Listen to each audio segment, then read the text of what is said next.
The GTR 24H 12 Hours of Monza special event is brought to you in partnership with Viper Gaming by Patriot, Elite Gaming, ESTV, and Motorvision.tv.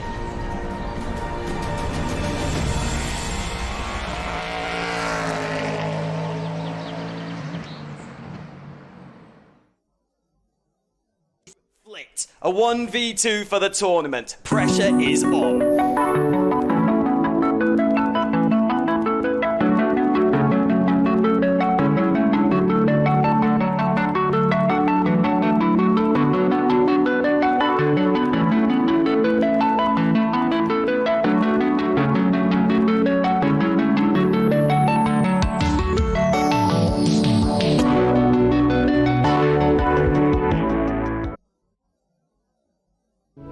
Racing for Green is here to help you carbon neutralize your racing. By planting new trees, Racing for Green offers to make your racing carbon neutral. We already have the calculations, contacts, infrastructure, deals and solutions ready for you to easily buy carbon neutral laps on any racetrack. It doesn't matter if you are a racing fan, team owner, driver, sponsor or partner. Anyone can buy CO2 neutral laps in the Racing for Green webshop and trade CO2 emissions for New Forest. Racing for Green.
Well, good morning, good afternoon, good evening, and wherever you're watching in the world, welcome along to qualifying day for the GTR 24 hours, 12 hours of Monza.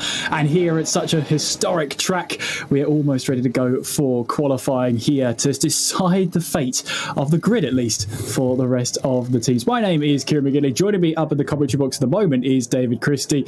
And of course, I'll be joined by Chris Buxton. And we'll be doing a bit of sharing here tonight for this qualifying session. But David, good to have you along. Great to have you with us. We're here for qualifying. I don't know if you caught any of practice last night, but it was a thrilling way to go.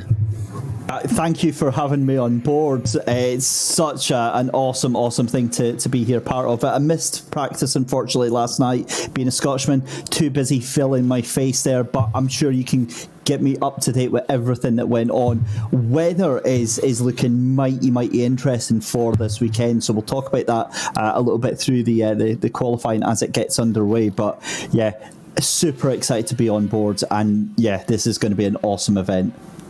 Absolutely, and obviously looking at the weather radar, you know, it's looking a little bit sketchy at the moment for these drivers. Heavy rain is inbound and it is predicted to hit in this qualifying session. We are not meant to have a dry qualifying session, so it's going to be a little bit tricky. Let's see what happens at that point. But qualifying, the lights have gone green. We are now under green flags for qualifying, and there's going to be two sessions of qualifying here tonight, one under daylight, one under nighttime, and the best two times for your team will be added together, divided by 2, and your average lap time will give you the grid for tomorrow's race. So you've got to make sure that the car's set up for day and night running there, David. Absolutely, and it's two very different trials as well there, Kieran. You know, daytime running is the preferred option for many drivers. You get some drivers who don't mind driving at night, but certainly track will be cooler, the car will be a little bit cooler, and then it just takes that little bit more brain power, that little bit more focus, that little bit more attention to try and stay focused during that nighttime session, because having experienced real life racing in the nighttime, it is just so intense. It is so much more intense doing qualifying, especially some of these drivers will be doing it in VR as well, so I can imagine they're going to be very tired after giving it everything tonight.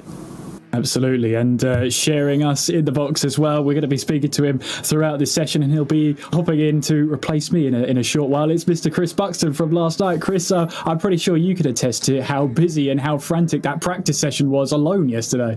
It was good fun, wasn't it? It was absolutely amazing, particularly a wonderful showing from the 007, the Bentley boys, as they got called, doing some immense slipstreaming and your kind of close combat practice. Now is going to be the time when, well, really tomorrow is going to be the time when we'll see if that's going to pay off. But so, yeah, 2 1.5 hour sessions, one day, one night, as you've mentioned. It's good to see the GT4 entering out there as well. The Alpine, we didn't really see that. Well, we didn't really see it at all during the practice session, and opted not to be battered about by the GT3s. But yeah, if the practice session was anything to go by, particularly in the top 4 or 5, it's going to be pretty close, which is going to make for a fabulous race tomorrow. It will indeed. And yeah, that threat of rain, David, is lurking. It's looming. The grey skies are building around Monza at the moment. And, you know, with the Alps not too far away, changeable weather conditions are always going to be on the cards. It's tantalisingly close, isn't it? And of all the circuits to have it here, Monza is one of the highest speed circuits that we could possibly have that little roll of the dice added into. I'm not sure how much the drivers are going to have factored that in. They'll certainly be prepared for it, but I don't know whether or not they'll be taking any gambles, taking any risks with the likes of qualifying tonight. They'll want to get themselves in as best a position as they possibly can. Makes early running and getting out there as soon as possible really important, I think. Yeah, and we're going to see how important it's going to be, because all these drivers will be making sure that they can put their fastest driver in the car at the right point. You don't want the fastest driver in the car when it is absolutely bucketing down with rain, because that's just a wasted opportunity. The track will be busy, and I wouldn't be surprised if every single team has just thrown out their fastest driver and gone, right, get yourself a banker lap in. We don't know when this rain is going to hit, but it's going to hit soon. Absolutely. And the banker lap is such an important part of any qualifying session. For sure, in the later stages, you can absolutely pin it to the floor and just throw it to your heart's content. But getting that starter lap in and getting that secured position in the first 10-15 minutes is going to be the most crucial thing these drivers can do tonight. Of course, with the grid the way that it is, qualifying undoubtedly isn't going to, it's not going to decide the race, but it gives you the best possible chance for getting in the best possible position for that start.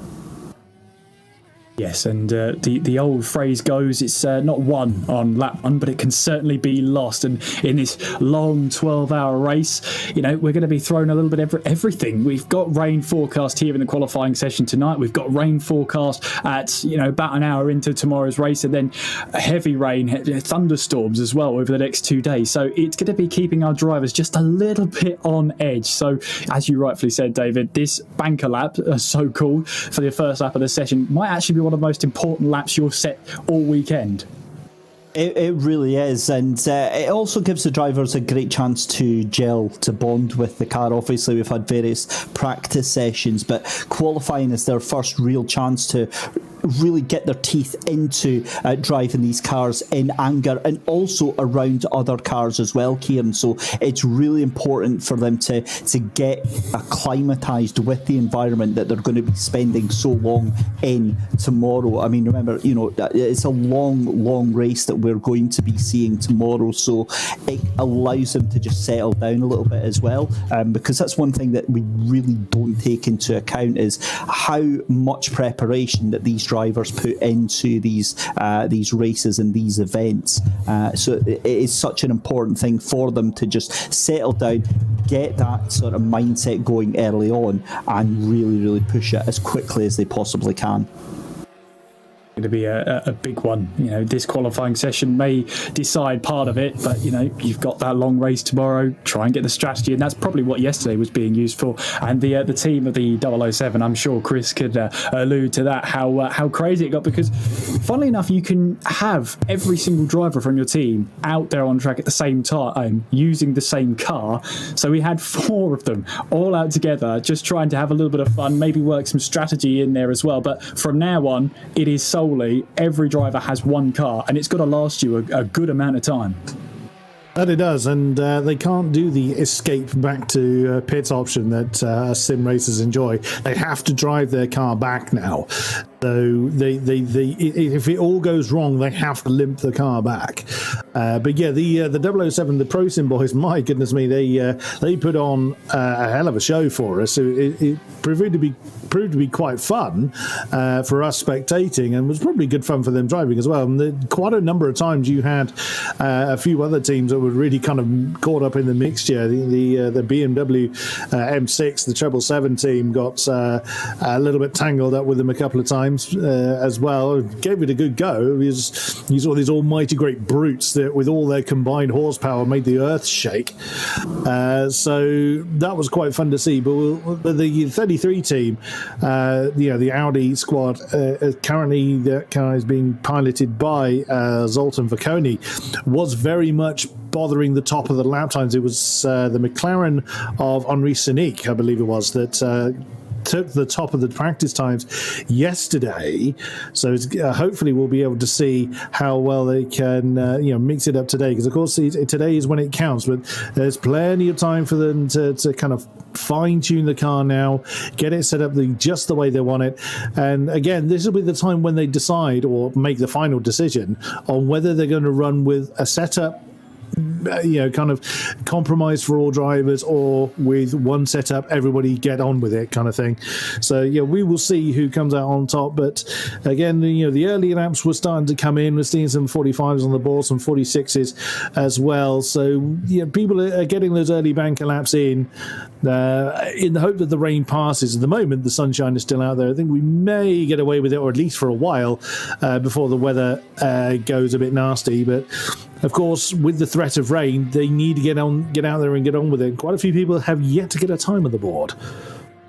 Yeah, and it's very early stage. I mean, we've still got, it's a 90-minute qualifying session for the first time, so it's not the end of the world if they don't get a lap in now. But as we were discussing, this rain is looming and it's on its way. We don't quite know when it's going to hit, but we know it is going to hit. And when it hits, it is going to pour down. This thunder forecast as well for not only today's session, but in tomorrow's race as well, both towards the start of the race and towards the end as well, just to make it just a little bit easier for our drivers out there. But at the moment, we're riding on board with Henri Cynic as he now makes his way down towards the Rettifidio chicane on the anchors hard, then trying to make the first turn, but runs slightly deep there. He might get away with that. No, he won't by kicking the back end out like that. But as you rightfully said there, Chris, there's no more pressing escape to go back to the pit lane. They're stuck out there now. They've got to try and come back to the pit lane and do it all over again, or failing that, make sure they just keep the tyres in a good state and save the fuel, go for another run. Yeah, we will see. Again, we don't know if they're limited on tyres. I'm assuming not. I mean, a 3-hour combined qualifying, you would imagine there's probably not going to be worrying about tyres too much. I'm currently looking at our GT4 entrant, who, again, is out there. I did wonder whether they would actually, take part in the qualifying. They're the only GT4 entrant in this series. So there's no one for them to out-qualify, per se, unless one of the GT3 teams has a horrendously bad time. I love the fact they've got the Danish flag emblazoned on the top of the car, so very patriotic of the Alpine there. But they're currently going through Lesmo 1. They must feel very, very small. Oh, he's just kicked up a little bit of dust on the exit of first Lesmo. Yeah, I bet they kind of want to duck in the car when they have an absolute sea of GT3s coming up to lap them. Which, sadly for them, being the only GT4 entrant, they'll be pretty popular, quite often during the race with people coming up to lap them. But they're out there minding their own business at the moment. I'm pretty sure they're going to get pole in class.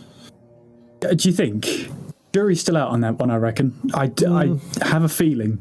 It might not be guaranteed just yet. We'll wait and see, of course, as we get our way in towards these qualifying sessions. A couple of times, as you said, Chris, down into the 145. So we've got a 145.999 on the board. So just about into the 145s there. And David, obviously, with the clouds glooming over, you've got a lot of traffic out there. There might be not many cars out there at the moment, but with Monza being such a high-speed track, any traffic, no matter how far away it is, might actually distract you entirely.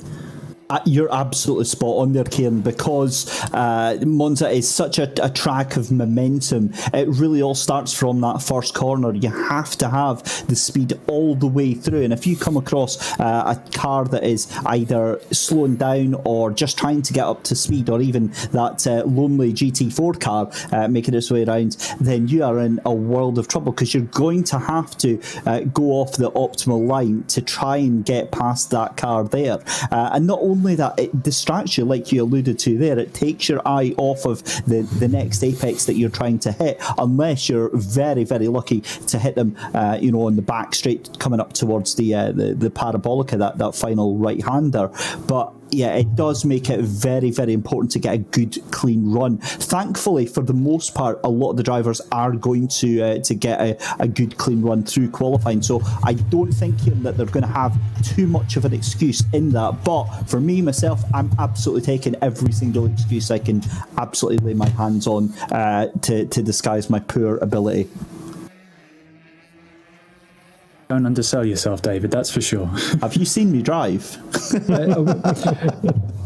I'll assume that's good, hopefully. Fingers crossed. No. Championship winning material in the commentary box. Yeah, that's it. That's why we're in the box, my friends. Yeah, there are times, we were alluding to this yesterday, David, that me and Kieran were discussing. So there are times when the commentary box seat becomes very, very comfortable. When the action's very hot or when the weather is very inclement, that makes the commentary box a little bit more comfortable for us.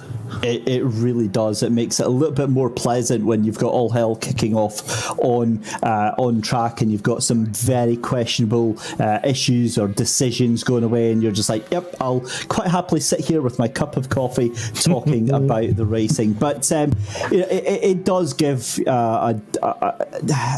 an understanding. So I'm massively passionate sim racer. I'm just not very fast, but I do very much enjoy it, and it really makes you quite humbled, and it gives you a greater understanding of how talented these guys and girls are out on track, because to be able to push these cars consistently at the limit and at the level of performance that they are doing is just absolutely mind-boggling. No matter what platform they're doing it on, it is just, to see where we are with esports and sim racing right now, it really, really is just absolutely mind-melting to see the performance of these guys. Yeah, consistency is always going to be the king when it comes to endurance racing in particular. Again, that's something else that me and Kieran alluded to yesterday, that it's all well and good having blinding speed over one lap, but certainly in these conditions it's going to be maintaining that pace lap after lap after lap after lap, and these guys are going to be in the car for hours at a time. I absolutely salute them. I know I couldn't do it. I absolutely within about an hour and I'd be in the wall. So fair play to them. These guys are going to be doing 2 to 3 hours at a stint. Obviously over the course of the 12-hour race they're going to be covering, assuming they're going for an even split, of course 6 hours apiece, but not all in one go. There will be some lunatic that will probably do that, but again, fair play to them. That's an amazing achievement to be able to do. And some people might kind of scoff at that. Oh well, it's the old anecdote, it's just a game. I'm sorry, you do it and then you see how hot you feel after driving for 12 hours. Even the greats make mistakes. I've just seen Carlos Basto headbutt the wall coming through the Parabolica, which is a shame because ironically he was actually being quite consistent. No, I'm commentating cursing people before we've even got to the race. So unfortunately just the tail got a bit loose on him coming through Parabolica and he nailed the wall.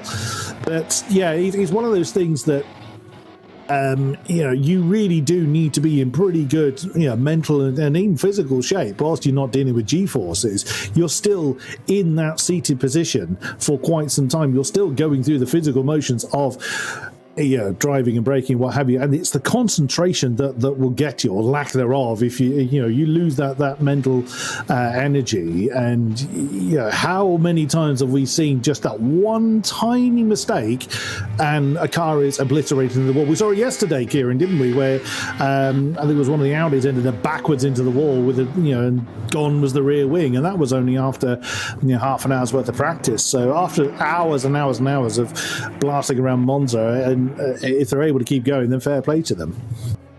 Absolutely, and I'm just seeing here Henri Cynic is lighting up the timing screens at the moment as he makes his way now in towards the Parabolica. A very fast driver regardless of what he's driving, according to his team, as he now makes his way around the 11th turn at the track and onwards towards the start-finish line. Is this going to be a pole position time in the making? It is a 45.314 and grabs now pole position by, what's that, half a second at the moment. So a great lap time. That's a huge lap gone in there from Henri Cynic. And this alludes to exactly what you were saying earlier on, Kieran, about that banker lap, because it gives you that comfort, it gives you that safety, knowing that you've got that lap set, that one's safe, as we would say back in the day. But again, you can just push and you can really hammer it in. With an hour and 12 minutes left to go in qualifying, and that prospect of rain potentially coming, the other flip side of that actually as well is that it will be cooling the air, it will be cooling the track, so we could actually start to see time starting to fall even further depending on the changing track conditions. But Henri Cynic, that is more important than just taking pole position there. That is a bit of a shot across the bows for Zoltan Varkonyi to say, yeah, I'm still here and I'm going to be right on your tail, mister. Yeah, and we just got the timing screens up there for just under 20 minutes of the session so far elapsed, and at the moment it is Henri Cynic in that number 64. He's taken that car to provisional pole position at the moment in the one of the VRS satellite racing cars. It's the number 33, which is in second place, the Mugen Sim Racing team, Zoltan Varkonyi at the wheel of that at the moment, and around about, good sizable gap between the two cars at the moment. And then rounding off the top three at the moment is the GSR team, driven there by Tony Paparinopoulos. Right now, just around about 9/10 of a second off of the provisional pole position time. Then is the number 51 of the Ramada Motorsport Audi, driven by Carlos Basta. We saw him just have a little bit of a moment at the second Lesmo earlier on in the session, 1.1 seconds off the pace. And then it's the Pro Sim car, the 007. We saw all four of them going, hand in hand, trying to get some good lap times on the board. Unfortunately, we don't know who's at the wheel of that car, but they are currently in fifth place, 1.5 seconds off of the leaders right now. But looking pretty good. I mean, you're looking at it right now. The leaders fastest and purple through sectors 1 and 2, but maybe not necessarily through sector 3 at the moment. I'm struggling to see where they've lost time on that lap at all to anybody else.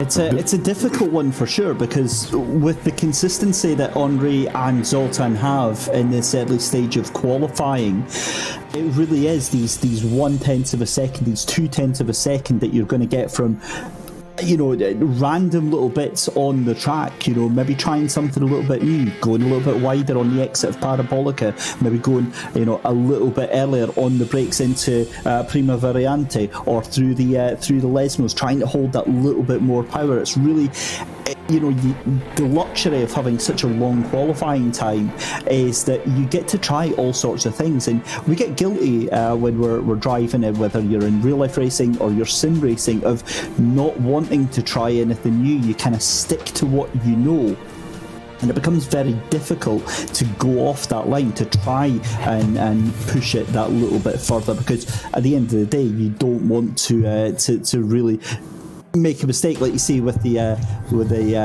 Audi there in second place, as I'm watching it there going round of Zoltan Varkonyi. Again, it's just being able to have the confidence in the car, have the confidence in the setup, and more importantly, have the confidence, Kieran, in yourself as a driver. That's probably why I'm up here instead, David.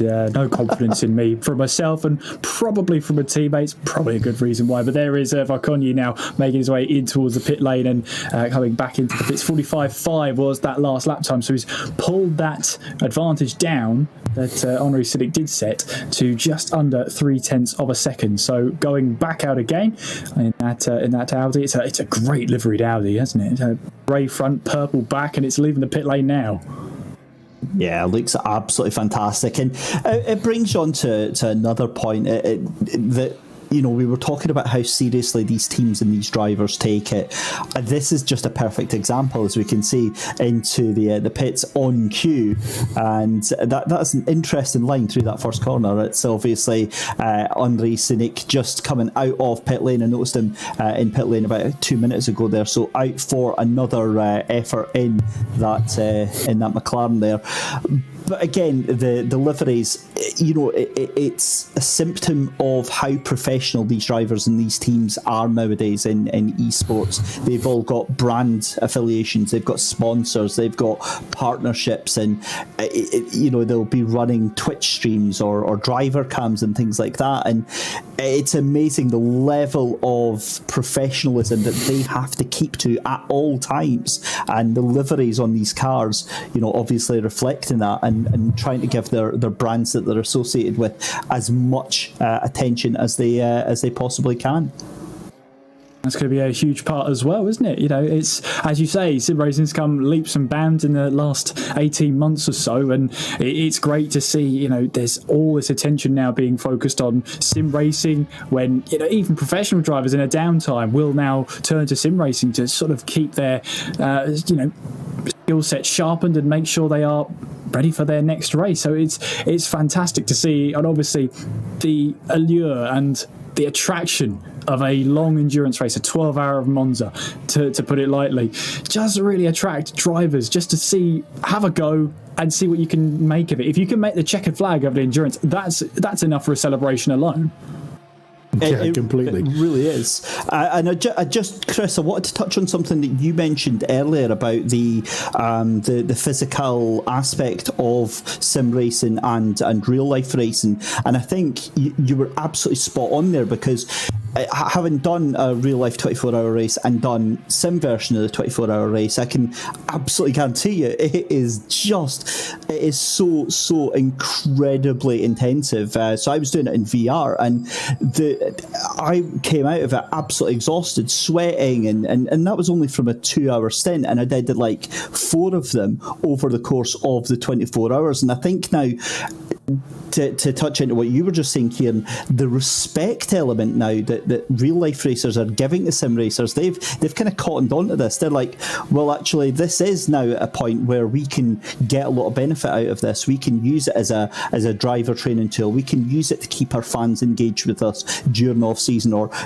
you know, God forsake that whatever we had last year at the beginning of the motorsport season. So I think respect there to all of these sim racers, and the amount of physical effort that they exert through these endurance events is just off the scale. It's unimaginable. I mean, a lot of these drivers are going to need maybe 2-3 days rest after an event like this, but they don't have it, because the other bit that we haven't said is that most of these drivers are going to be doing more events during every single week. They do 2, 3, 4 events in 1 week. It's they're machines, all of them.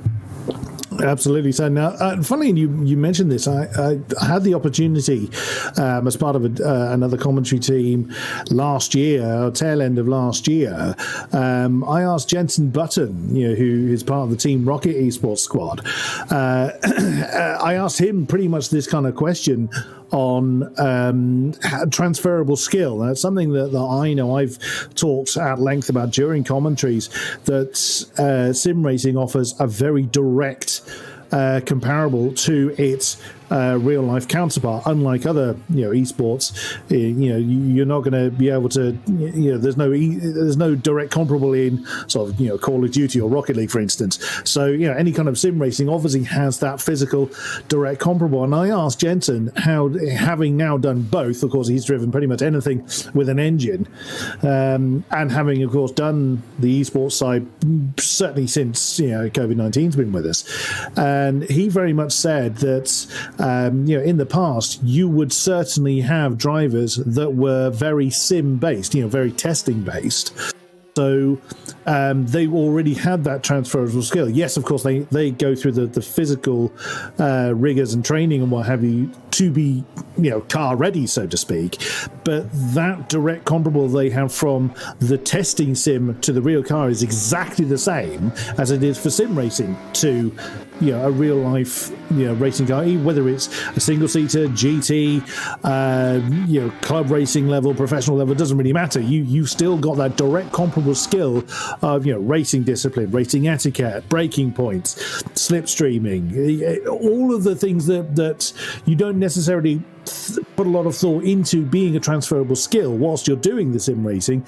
They're all disciplines that a real life racing driver has to also learn. So that's where sim racing really kind of stands out. And if lockdown has been a benefit to anything, it's been a benefit to sim racing, and how much bigger the sim racing world has become because of that transferable skill. And as you both have said, real life racing drivers taking opportunities to use sim racing as as training ground, or just keeping the just as practice, if nothing else. Gives them something to do when they couldn't obviously go out and do the real thing.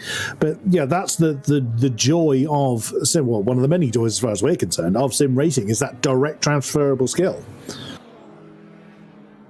Yeah, I wholeheartedly agree with everything that you just said there, Chris. It's bizarre, and I'm going to make a comment here. I certainly consider myself, I don't know about yourself, Chris, as one of the old school, the old guard of commentary and of sim racing. Certainly been around a day, and seeing where it is now compared to, like, say, 15 years ago when I was just getting started on something like Live for Speed, It's bizarre to see this level of production. You know, we've got a full production team, TV team behind the scenes here, bringing these awesome pictures to you guys at home, you know, 10 to 12 drivers, or sorry, teams even, who have been professionally practicing for several weeks for this event, and it's a far cry from where it was, say, 10 years ago. When you were a bonny wee lad.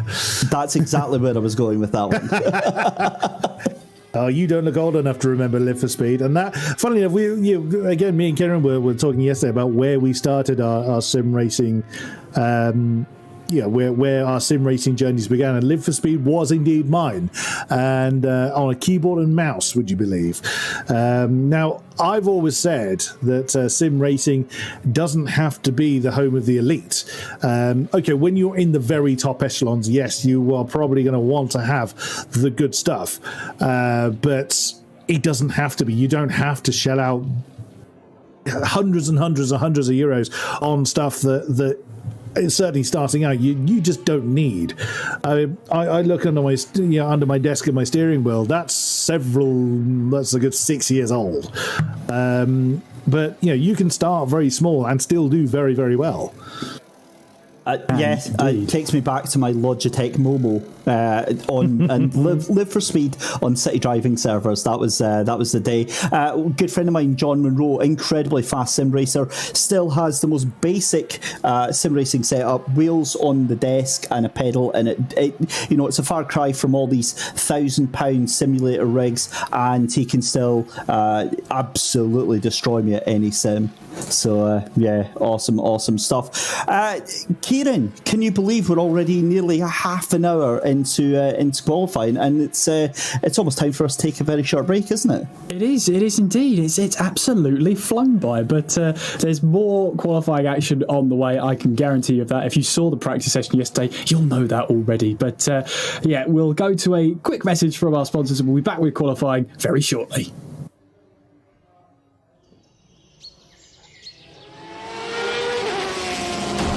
The GTR 24H 12 Hours of Monza special event is brought to you in partnership with Viper Gaming by Patriot, Elite Gaming, ESTV, and Motorvision.tv.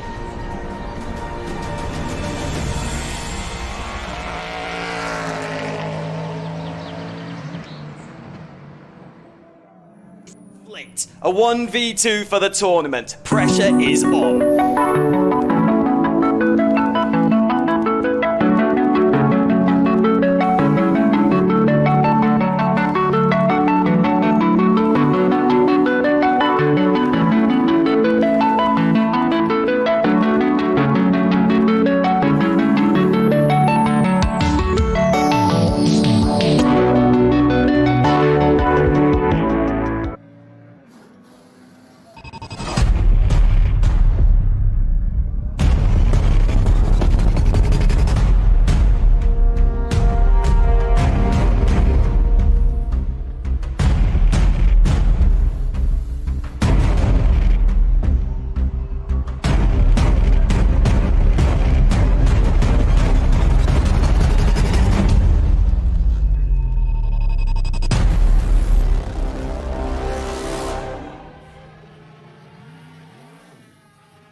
Racing for Green is here to help you carbon neutralize your racing.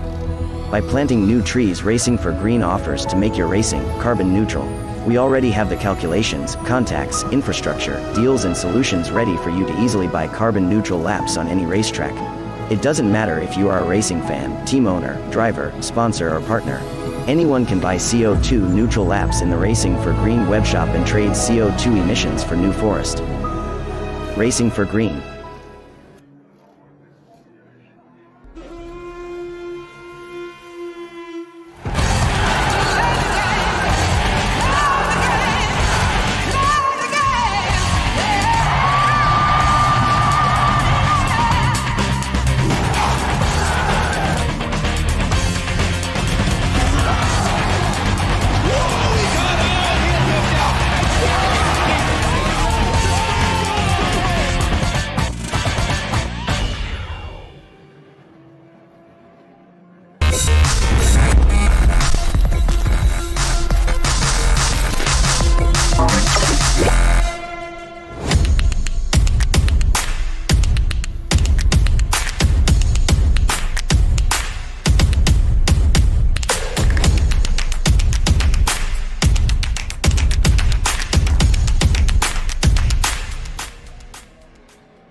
Well, welcome back to qualifying. If you've just missed it, well, you have just missed it. Nikolai Bezrikov has just gone for a spin and into the wall out of the second Lesmo there. But of course, spins up the rear tyres, gets going again. However, you can't press escape this time around. There you can see this back end just dropped on him, and unfortunately there's no way he's saving that one in that quick succession. So he's now got to limp that car back to the pit lane. They've got to put the repairs on, and hopefully you can get that car back at least in one piece out there. But of course, I'm joined by David Christie and Chris Buxton in the commentary box for this qualifying session.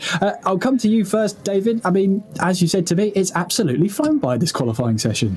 Yeah, it is going by very, very quickly. And the thing is you see that it's an hour and a half for qualifying. You think, oh my goodness me, this is just going to go on and on and on. And it never does. It's always like suddenly we've got 55 minutes in. And what will always happen from my experience is that you can have it as 16 hour long as a qualifying session, and it always gets down to the last 15 minutes. And then just all hell breaks loose. So watch out for that. I think Henri Cynic is going to be toppled. Zoltan is desperately trying to chip away, and he's taking personal best on sector here and a personal best on sector there. He will eventually get that up. He's gone purple actually in sector 2, so yeah, watch out for Zoltan. But again, I'm looking at Carlos Basto as well. There's a lot of pace there, but there doesn't seem to be the consistency that we're seeing from the likes of the 007 Pro Sim team there as well. So a lot will change over the next 55 minutes. So yeah, this is very intriguing to say the least. It is at the moment, and we just saw then the number 717, Denis Eschenko, going for a little bit of a detour at the first Lesmo there for the Unison Racing team. But yes, Chris, we're expecting this rain. It hasn't actually arrived yet, and we're about halfway through the first qualifying session. We're not made to be liars, are we? The weather deceiving us. Who'd have thought? I think we might get away with it. I've been periodically looking at the weather radar. We might be spared certainly in the immediate time. What it's going to do in our night session? Oh, wouldn't that be dramatic if the rain came at night? Goodness me, that would be fun. But yeah, so far so good for our drivers. Of course, they want these ideal conditions to continue along their merry way. There's a few people I want to keep an eye on as well that we didn't really see come to we didn't see their full potential yesterday in practice. For instance, the number 23 car currently under the control of Christoforos Karoli. I don't think we saw a great deal of the GSR McLaren. It was certainly out there. It was certainly doing the laps, but I don't think we saw a great deal of it. Also, Rui Reis in the 74 car. Now, that's one of the Deuces Motorsport Club's McLarens. They were very late to the session. We only really saw them for a few minutes yesterday.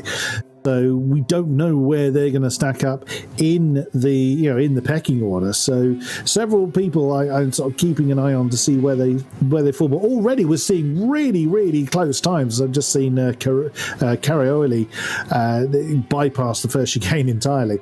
But looking at the gaps in between everybody, you got 2 tenths from first to second, so between Sonique and Vacconi. 7 tenths, 2 tenths, half a tenth, 4.5 tenths, 2 tenths. There's no colossal gap. I mean, it may well be 2.3 seconds separating the top 10, and we had bigger gaps than that yesterday. So we're now starting to see the true pecking order come out. So now it's going to be the time when like I say, the actual hierarchy order is established. But we've still got, like I said, another just under an hour of this session, and then another hour and a half session in the dark. And that could also that provides some amazingly difficult challenges. If you get so used to how a track looks in the daylight, you kind of automatically think, oh well, it'll be fine in the dark. And the way that the light works in the dark, which sounds like a strange sentence until you've actually tried it, is a very, very different discipline. You obviously, track knowledge is of course important, but when you do that in the dark, especially if there's going to be moisture out there, that's going to catch quite a few people out, I dare say. Just a couple of people. Just a couple of people. It's no big deal, though, obviously. We've all been there before in these changeable weather conditions. And then, of course, you throw in the fact that there could be thunderstorms on the way and heavy rain. Sun's just poking through the clouds at the moment as we see the Unison racing car sliding their way through in towards the second Lesmo. There is a Carioli in the number 23 McLaren into the pit lane, third fastest at the moment. Just around about 9/10 off of the lead pace at this moment in time, but we are just over a third of the way through this qualifying session, and it is the number 64 car, the VRS Satellite Racing, at least the first VRS Satellite Racing car, topping the table right now. Henri Cynic setting that lap time. We're riding on board with him as he makes his way onwards down towards the Rettifilio chicane. Having a car emerge on the right hand side might be a little bit close, but hey ho, he's made it through down in towards the Rettifilio chicane. Really got to attack this, haven't you, Chris? Over those curbs, and the suspension can handle it. Yeah, these GT cars do handle the bumps fairly well, but even still, they're still very, very low slung. That was the 007 Pros in Bentley that was on his way out of the pits and probably got a bit of a shock seeing the 64 McLaren bearing down on him. So Henri Sadiq flying up towards the D'Arlogia now. Gets that car nicely turned in, bounces over the curbs. Again, you don't really see the single-seaters do that because they don't ride the curbs anywhere near as well. Into Lesmo 1. So we know what this looks like from the external shot, but this is what it looks like from the bonnet cam. Bouncing over the rumble strip on the outside. There's a bit of a camber on the second Lesmo. Just catches that apex. They don't want to be hitting that one too hard because that apex is really, really high. And we saw several cars backwards into the wall on the right-hand side as we're looking at it now because they hit that apex way too hard. Into Ascari, just past the 100-meter board, down a couple of gears. Oh, didn't quite get the first apex right. The tail tried to get away from him, but he caught it very nicely. We saw a lot of people cutting that apex quite heavily on the exit with Ascari, but he's caught that one. I think he's kind of backed out of this one now. Yeah, you can see he's not getting over to the left in so much of a hurry. He's now off the gas entirely. He's come out of this lap, but still remains at the top of the tree with a 45.314. And now we've had an improvement behind him. Actually, well, that pole time's been improved upon since we started talking about it. But Zoltan Verconi is actually set the second quickest time with a 1:45.351. That's only 37 thousandths off the top spot, which now leaves a nearly 9/10 gap back to third position. But still, plenty of time for our drivers to do something about it. Plenty of time indeed, and as you can see from the as Chris was alluding to, that gap between first and second place the teams anyway, 3.037 seconds, as we saw Ryan Nash in the other VRS Satellite Racing car going for a spin out of the first Lesmo then and clouting the wall just for good measure. And of course that car now has to be taken back to the pit lane. They've got to try and repair it the best they can, and hopefully they'll hope. If there's a track you really don't want aero damage, it's a track like Monza. You can't afford any drag on the car whatsoever. David, I hope that you're back with us now. I hear you've been having some issues. Looking slightly wider as my camera just overheated there. We avoided a major technical meltdown, but it's all good, boys. I'm back with you. What can I say? Look, you said that there. I mean, that is the last thing that you want to have is the fact that, you know, if you put it into the wall, you're then going to have whatever time penalty that you have to take getting that car repaired and getting that car fixed up as well. Not to mention the damage that does to your confidence during qualifying as well, in a time where you're really trying to push it as far as you can. Can you then go back out and really hammer it to the best of that car's ability? I don't know, but we'll certainly see. I was noticing Ray Reese in the 74 as well. I thought he'd actually put the car into the wall earlier on because he was actually going so far off track to avoid it, but then managed to get back on. So I think he was unperturbed by that. But again, it just shows how hard these drivers are pushing with what's that? Less than 50 minutes to go, 47 minutes to go. Now we're starting to see them starting to take liberties with both track limits and with the traction as well. Yeah, a good point there. And obviously they're trying to get these lap times in before this rain is supposed to come. Hopefully we get an idea of what that's doing. And has anybody checked the radar lately? It's a very menacing radar that we've got here. It's looking okay so far for the drivers, but that rain is definitely on its way. We just can't tell you when it's going to hit, but there's some heavy rain on the horizon there. I can see why the drivers are sort of getting in these lap times now. Maybe it's the GT4 squad that are doing a rain dance. Maybe they want a bit of an equaliser out there. But yeah, it's definitely looming. We're going to have rain at some point, but of course, none of us know exactly when that is going to occur. So this is why these drivers are doing as many laps as they possibly can now. Now, generally, qualifying sessions have these long spells of where nobody is out there. They want to be going down to the banzai phase, as I call it, the last few minutes of any session. But these guys don't want to be risking that, because if they leave their good laps too late, that's when the rain's going to fall, and then they've got absolutely no chance of doing anything about it. So they want to be getting out there and just getting the laps in over and over again. Of course, they may well let all of their drivers have a crack at the qualifying, but I would imagine they're probably going to stick with their top guns right now. Or, again, you might actually find that the quickest times come in the dark. Some people may just have that extra bit of confidence to do that little bit more when the sun has set. But, again, if the rain happens when it's dark, then that rather turns that theory upside down. Just slightly. However, all this strategy, all of this, trying to work the brain power together to make sure you come up with a good strategy, it comes in qualifying as well. Who's going to be the driver that drives this car at this point? The track's improving. Should we throw this driver into the car and see what happens as we see one of them cloud in the curbs and completely missing the third part of Ascari? Unfortunately, that lap time is going to be abandoned then and even disallowed, because you can't take Ascari like that. You can't take Ascari straight anymore, at least making our way up towards Parabolica. But another lap time at least is on the board. Still got 3/4 of an hour left of this qualifying session. And remember, if you're just tuning in, where have you been? You've missed a great qualifying session so far, where the gap between the leaders and the lead teams is 0.037 seconds. It's mightily close. And if you tuned into practice yesterday, you'll already know that these drivers are going to already be fierce rivals in their own teams, let alone against each other. So looking forward to seeing how that pans out during the race. Obviously, we're seeing now Denis Eschenko in that Unison Racing 717, that beautiful Corvette. I've said this to Chris yesterday, I love the rear wing. I absolutely love the rear wing on that car. It looks beautiful, doesn't it?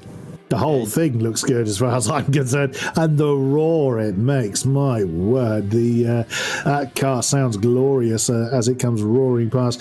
Yeah, Denis Eschenko is in the car at the moment. Unfortunately, they're the slowest GT3 team at the moment. 1:48.876 has been their best so far. So 3.5 seconds off the top time, but that's right, not everybody is good at the kind of one lap pace. They may well just go on and on and on and on to just keep working at it.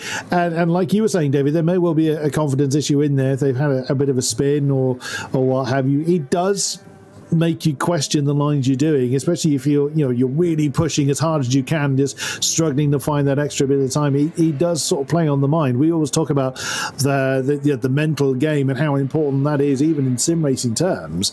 So Dennis may need to just kind of sit himself down and say, no, I can do this. Let's find where those extra tenths are. But hopefully that we'll see the Unison Racing 717 a bit further up the grid as the session continues.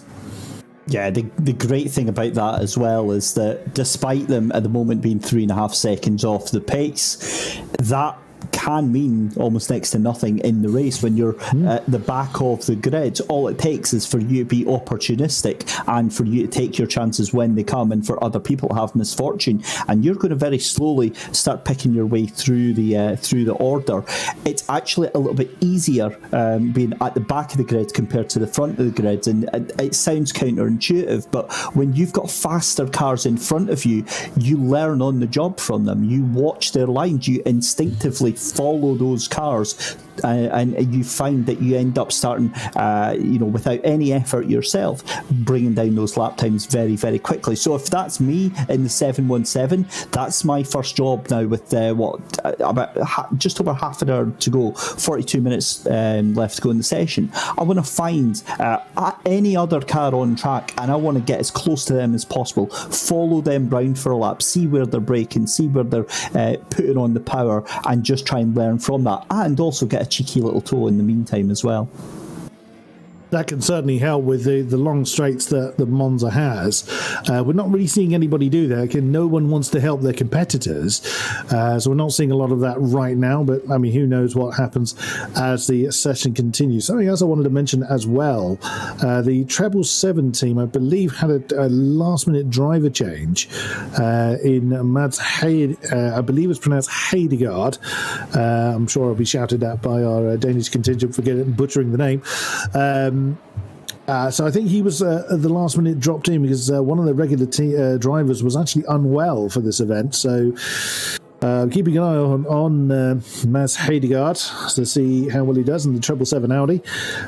I'm trying to think. I don't think we saw that team yesterday. I don't recall seeing a DSR Nightmare team out there. We definitely saw the pro sims, representing the Danish squad. So I think I don't know that we saw them in practice yesterday. No doubt they've done some practice. They've still had a 47.2, which is still pretty damn quick. Us mere mortals would love a lap time of that kind of ilk. But yeah, I'm keeping an eye on him, see how well he does. Might be worth as well keeping an eye on the we're seeing the Alpine making their way now in through Ascari, and when you're being chased down by a GT3 McLaren, that's always going to be terrifying alone. We've got a Bentley out there as well that looks even bigger in the rear view mirrors, but the sole GT4 entrance so far, and a great experience. I mean, I think it's a team of 12-year-old go-kart drivers who have just come together, jumping into the Alpine and just putting some lap times on the board. Their fastest lap time so far, a 57.4, which is, it's not really fair to compare it to the GT3 times, but fairly representative lap time for a GT4 car. Under 2 minutes. It's a good lap time to start with, and see how they go for the rest of the session. But Viaducten, I think is how you pronounce it, which I believe translates to ducklings, if I'm right in thinking that. But who knows? I could be horribly, horribly wrong. Yeah, great to see them out, the Danish team of Magnus Berg and Victor Dahl there. As you said, they're 12-year-old go-karts. It's just starting out on their sim racing journey. How cool is that? That's so awesome. It's kind of humbling as well for us in the commentary box to see, someone somewhere just starting out their little sim racing adventure here with us at GTR 24H. It's fantastic stuff. And look, what better car to do that in than the Alpine GT4. A beautiful car, handles really nicely, very stable, very planted, so perfect car for getting your way through here. And I would say they've actually picked the best class to go in. Yes, there is nobody else there, so guaranteed a win, that's always a bonus. But also, how important is it in these endurance races to learn about traffic, to learn about manoeuvring in the night when you've got cars trying to pass you left, right and centre? So they're going to get a lot of experience from tonight, and I'm pretty sure they'll get a good performance out of this as well. I can already see in the YouTube chat there's already a big support for Viaducten. Yeah. So far, it's the biggest support we've had for a team so far tonight. But if you're watching along, obviously in the YouTube chat, welcome along. Hopefully you're enjoying the action so far in this qualifying session, and hopefully you'll let us know who you're supporting, who you're maybe you're even racing as a driver in this event. Let us know if there's anything we're missing. We need to know it right now. Let us know in that YouTube chat. Of course, we'll try and read all we can. But if the action gets a little bit too intense, I think we can be forgiven for just fixating on what's in front of us at the moment. Mm-hmm. The Alpine now makes their way towards the line, and the Viaducten team crossing the line, I think last time around 59.2 on that last lap time, so there might have been a driver change. Unfortunately, we can't tell who's in that car at the moment. Hopefully that'll change on their end for tomorrow, so we just know it is the number 4 car running slightly deep into the Rettifilo chicane. Oh, and spinning around a Pirate right in front of the McLaren as well, giving him a flash through as well. That could have ended worse. Yeah, that was a little bit of a scary moment. I was saying about the experience that they're going to be having here this weekend. That's probably not the sort of experience I was talking about there. But yeah, they got off that one relatively well. Good, clean rejoin. And yeah, that's we'll just pretend like that never happened, shall we?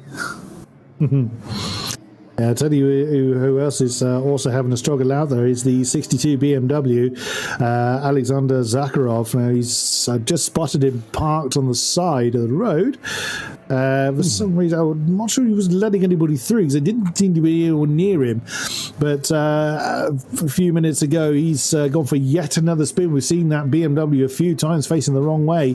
Seems to be on the exit of Lesmo 2 where he's having most trouble. So, trouble for the Unison Racing BMW, it would seem. But still, plenty of time for the Russians to iron that out. Hopefully, they'll find the right formula soon. Oh, there's someone's rear wing that he's just hit. Ryan Nash in the McLaren just absolutely destroyed the side of his car there. Snap oversteer over the curbs and into the barrier with a horrendous smash. That's one of those that if it happens in real life, guys, even up in the commentary box, you're like, ooh, it's not something that you want to see. That's a lot of wincing going on, but another one of the joys of sim racing, no one's picking up that repair bill, so that would be quite a bit. There would be a lot of the tyre barrier scattered around on that one. I can see that McLaren's really limping back to the bit. It is crabbing underneath the old banking here. You'll see as it comes through underneath the old banking. Yeah, you can see that is a heavy crab on that car. That's implicit of suspension damage, especially on the rear. It took a hefty whack. So I wonder how much time this is going to set this team back. It's going to be a long repair time for the number 65 team. That's one of the VRS satellite racing cars. And even just trying to keep that car in check, another spin and another hit into the wall there at Ascari. That's not going to do the front any good either. And of course, they can't just hit escape now. They've got to limp that car back to the pit so they can repair it.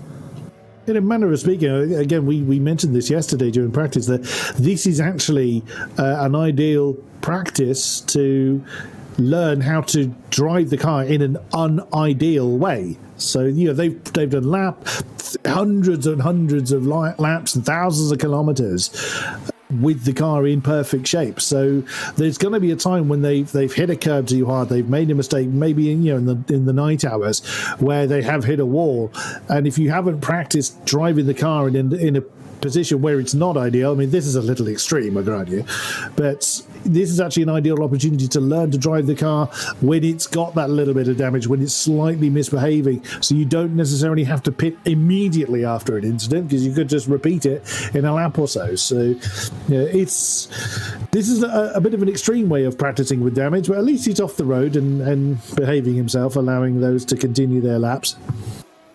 Yes, and I think he was instructed to put the pit limiter on as he was coming through there, just to make sure the car's under control and under his own power as he now gets the car back to the pit lane. And it's sort of going to be a hefty reason. Oh, he's got another car off the second Lesmo. That's Vangelis Parginos in the Team Aston racing car. And, yep, coming together with the wall there. A bit of polystyrene brought with it as well. But a hefty whack into the wall. And then the exit of the second Lesmo, I think that is. Oh, yeah, you hate to see it, you really do. But again, it goes back to saying about all the drivers pushing really hard in qualifying. One of the great things that I've just noticed, actually looking at the time screens, look at that, that's 10 drivers now, around about 2 seconds of each other. Obviously, it's a fantastic time there for Henri Senic there to get that pole time there. But it's not by all that much, because Zoltan Verkonye really closing in on him quite fast, and you've got 4 drivers within 1 second. So this is, at this point in time, granted we've still got half an hour to go in this qualifying session and another qualifying session coming up very shortly, this is going to be very close for the race tomorrow.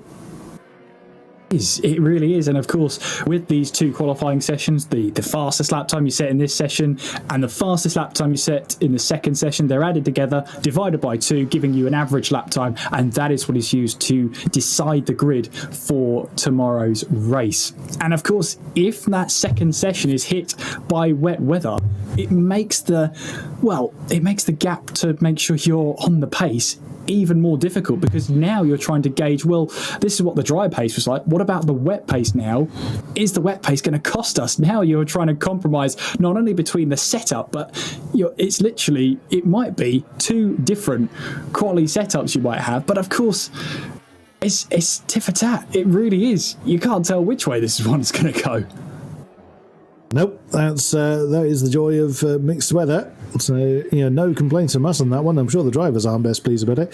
I'm currently watching Zoltan Vaconi in his quest to try and make up that short amount of time that he's behind the pole time.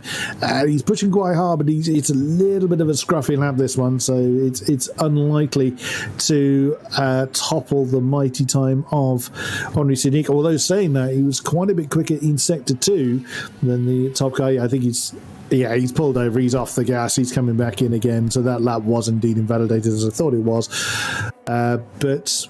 And now he did a 35 flat in Sector 2. That's 7/10 quicker than Henri Sinic in the McLaren in the pole spot at the moment. Now, it's not unfathomable that some of these cars are going to behave better in certain areas than others. But my goodness me, that's a hell of a lot of time in one single sector. That seems more to do with how that's performed than car difference, but also could indicate there's still plenty of time out there to be found. So hopefully some of our, the other guys can maybe close in a bit more, because we still have that big 9/10 of a gap. 9/10 of a second gap in between second and third. The 23 car of currently driven by Andrus Roosevelt. I think that's sort of driver change as well, as we've been talking. But hopefully they'll be able to close it in, but still, it was just over half an hour to go, and still time to be found. Yeah, Denis Yushchenko there lost a wheel on that car. He had a moment going through Ascari. We were seeing it just playing back there, and lost, I think it was his front left. It was a front wheel that he lost there, so he's now having to try and limp that back to the pits. Then hopefully the team will be able to put a new tyre on that car, as Rui Hayes now goes third fastest in that number 74 car. The Juices Motorsport Club McLaren now making their way down towards the Rettifilio chicane. Good lap time though. Purple third sector, I believe, 46.1. That now brings them within 9/10 of a second of our pole sitter at the moment, the number 64, which is the VRS Satellite Racing team. And this is where you've got a situation here where VRS have put in two teams, which obviously you can do. One side of the garage is currently on provisional pole position. The other side of the garage is having to put in heavy repairs at the moment on that car. Kind of a tale of two sides of the coin. Yep, I don't envy them at the moment. I wouldn't want to be their team leader. We're also seeing some greens of some personal best sectors being set. Ryan Nash is on a good one. He's just on a 35.6 in the middle sector in the 65 car. So he's doing well, and Peterson as well. But before we have a look at how the grid is shaping up, we'll have a quick break and a word from our sponsors.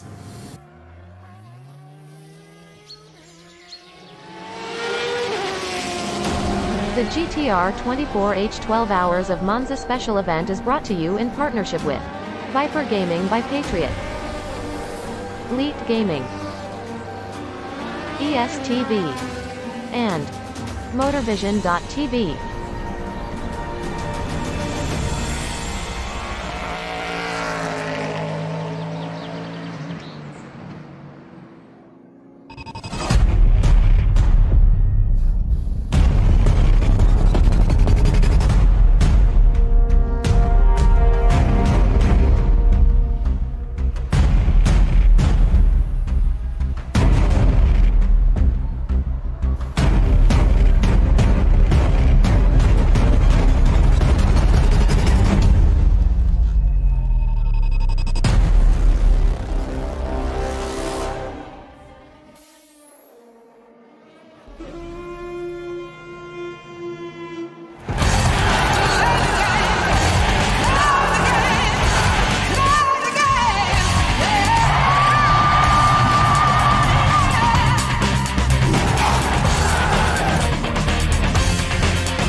Racing for Green is here to help you carbon neutralize your racing.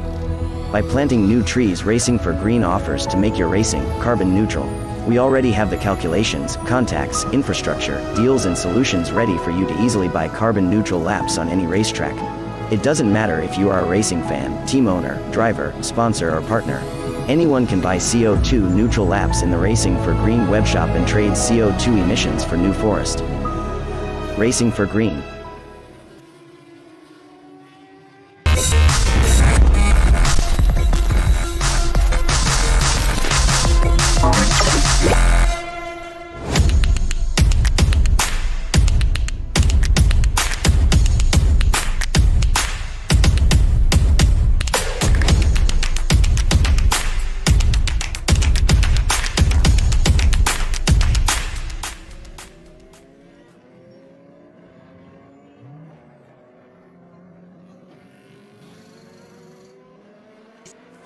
A 1v2 for the tournament. Pressure is on.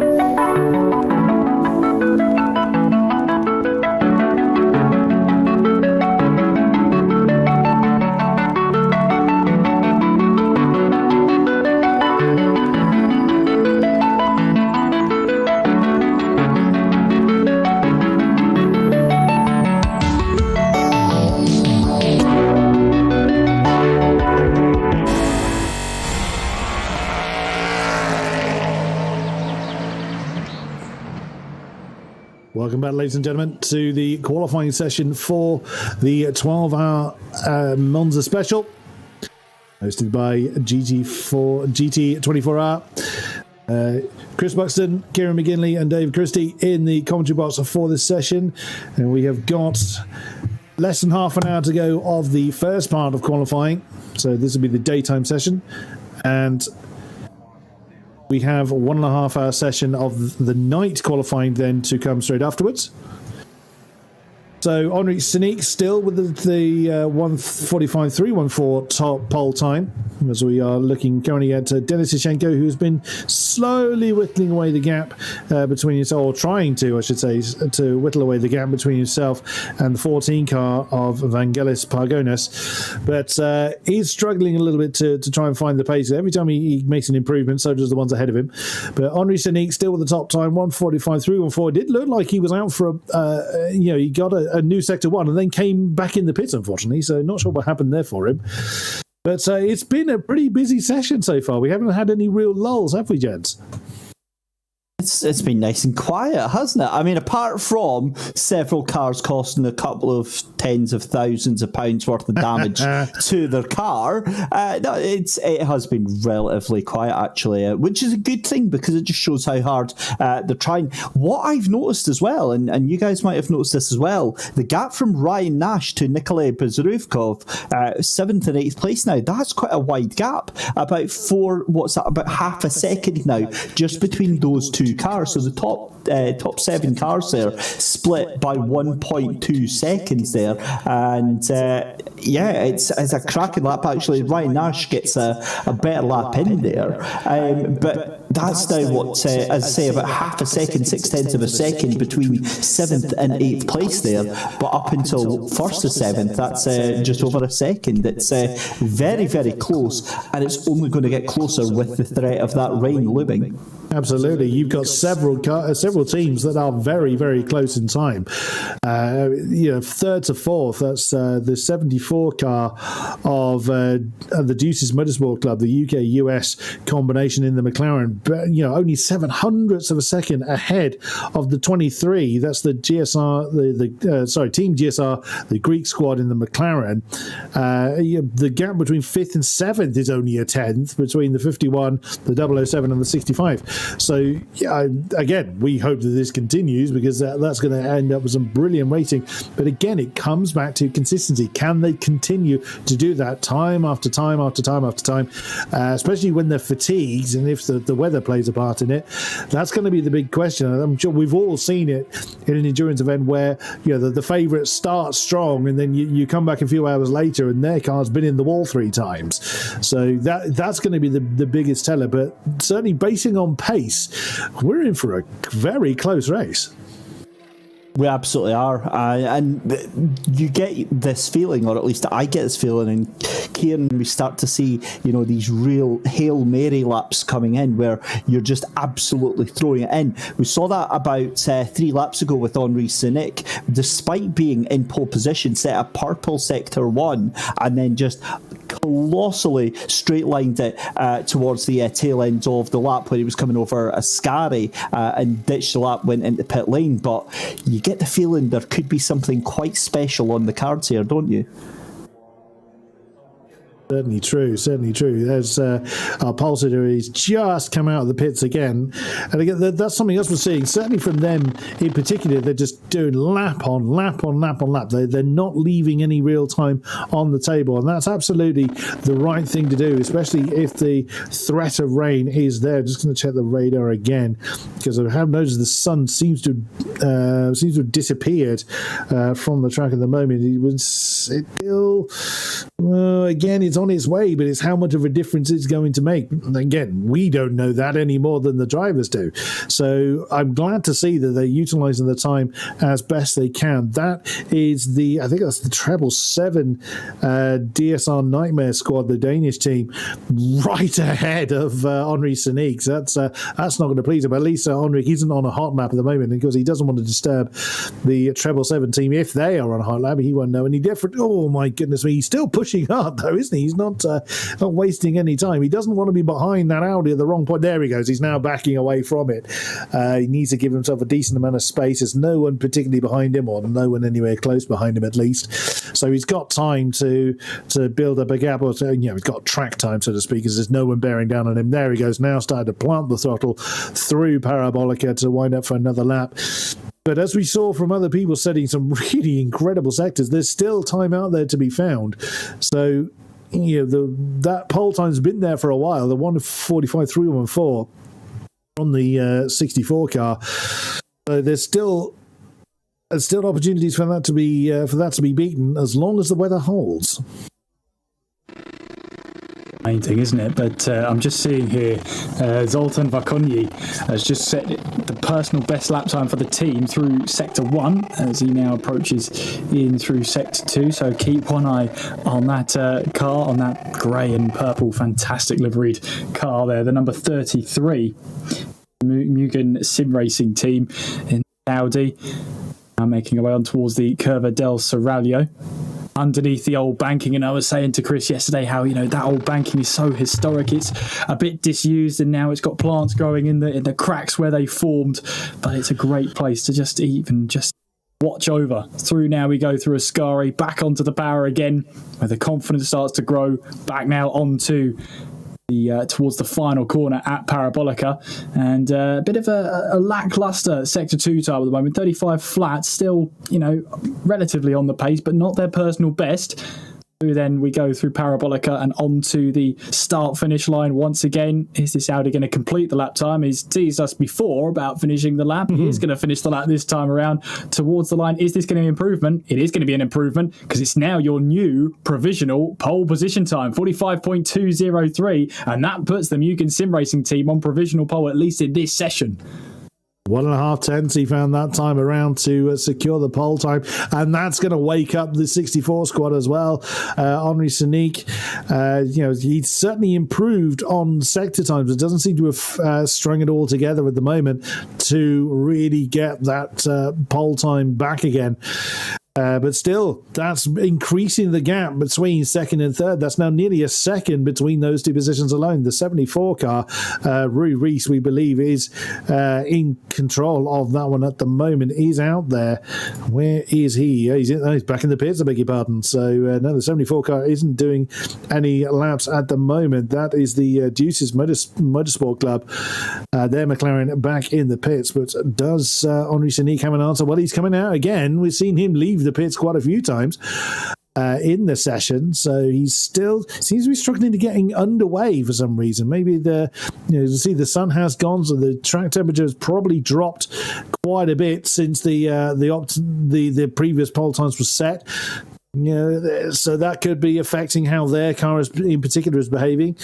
We will have to see. But Audi comes again to try and reclaim that pole time with just under 18 minutes to go. As a reminder, we do have another hour and a half session in the darkness. Again, that weather is still the great unknown of the qualifying overall. Oh, he's catching up with the GT4 Alpine. Oh, Vladukin. I can't say it properly. Vladukin. Or Ducklings is saying, he's gotten out of the way. Very nicely done. And that can be a problem. I mean, if he's on his own lap, he has to be wary of the GT3s. But at least he hasn't held up Henri at all. So very nicely done.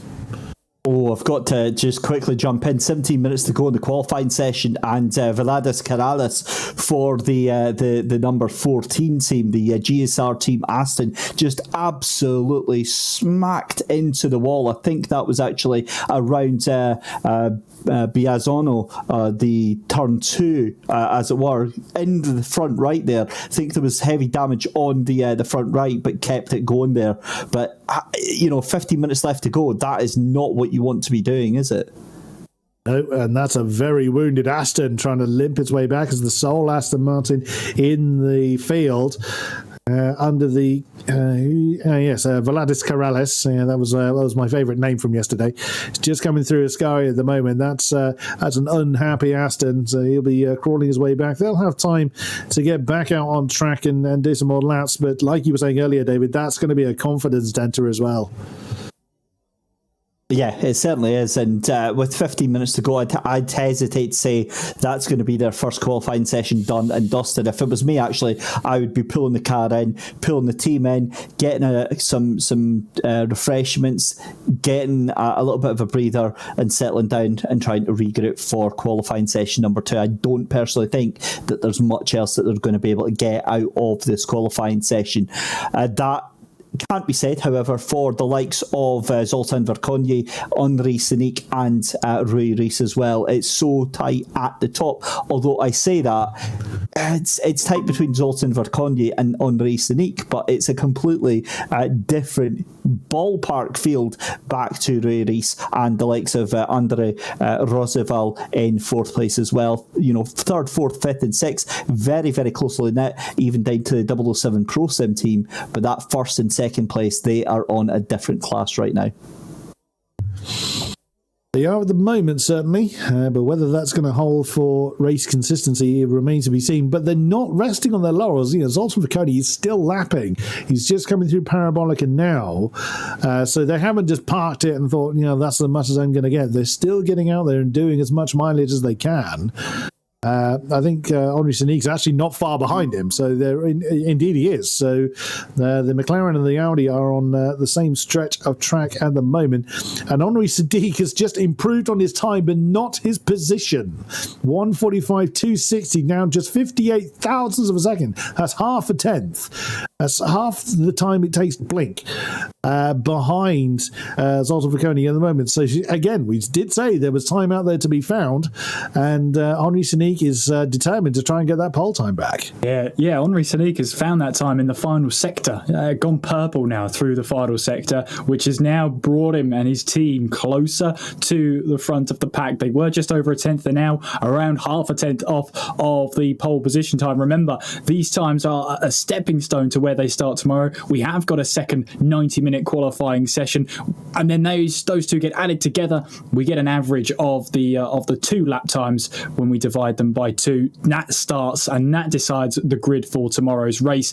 This is just the first step, but you need to get the step forward that you need, as we see then the number 64, the VRS satellite racing team, at least one of the cars, having a field day at the moment, making their way now up towards Ascari chicane. And we saw then the 3 cars behind all emerging from the pit lane, where you can tell now the checkered flag's just drawing nearer and nearer, because now the drivers are out there trying to find their space out on track. And this is probably where you'll probably get the last stints now, and you might even have a pit stop rather than coming back to the garage to change the tyres, maybe a top up of fuel halfway through this stint, because you could probably get 2 laps, pit, and then another 2 laps to finish off the session.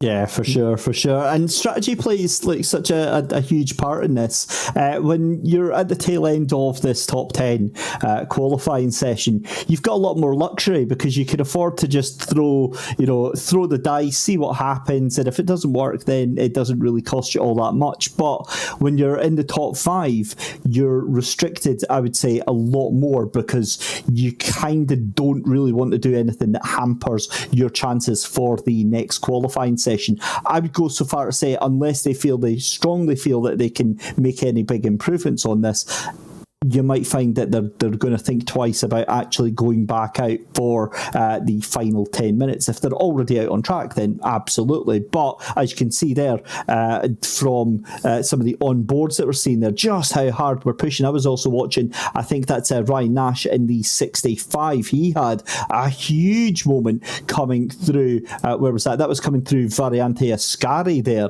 The tail end of that car was firing about all over the place. And again, just proving that point of, it's that risk and rewards relationship and this constant thing that the drivers have to do. Is the outcome of what is going to happen here at qualifying worth putting the car into the wall or potentially costing another 10-15 minutes of damage? That's the question that the drivers have to ask themselves. Riding on board with Voladis Corrales in the number 14 Aston.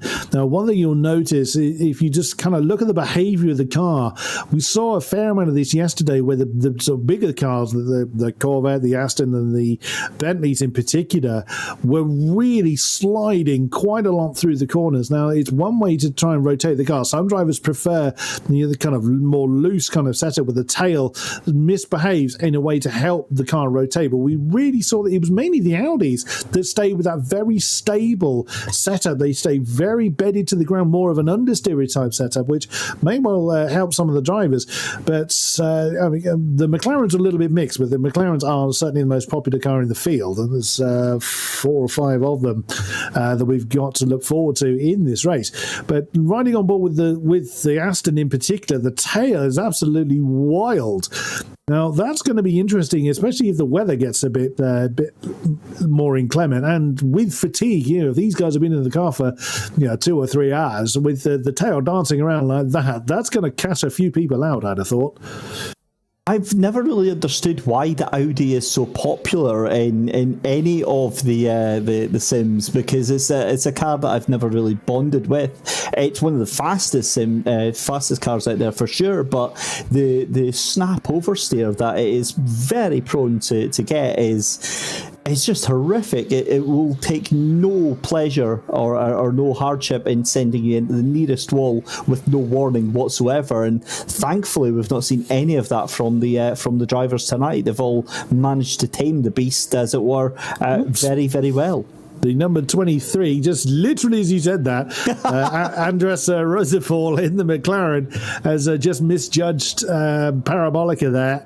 The tail's got a little bit too wide. I think he may have just been a little bit late on his brakes, so the rear brakes probably locked up a little bit on him as he was starting to enter the corner, and the tail just let go on him.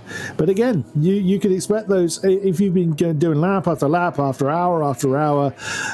Yeah, those little mistakes are going to be what cost them most, especially if they start introducing themselves to concrete. I was going to say here, Henri Siddick has gone purple through Sector 1, standard Sector 2, so not their quickest through there, but watch out as he makes his way through Parabolica for the VRS satellite team. Back onto the power we go and on towards the start-finish line. Is this a chance to take back provisional pole position in Q1? Over the line they will go. Is it going to be good enough? No, it's not. It's not. I think the lap could have been abandoned or invalidated in that final sector, but that was looking like it was going to be a really good lap time. Purple Sector 1, then a grey Sector 2, which of course we all means it's not their quickest, and then pretty much backed out in the third one. So I've just built all of that up, and it's come back to bite me, unfortunately. You've been denied, Mr. McGinley. I mean, how rude. I mean, you go through all that effort, and look what they do. They don't reward you with a pole, but I'm sure they will be back out there. Because I mean, Henri Siddiqui, it's just been lap back in. There's been no downtime from that 64 car, although with less than 10 minutes to go, they may have decided to park it.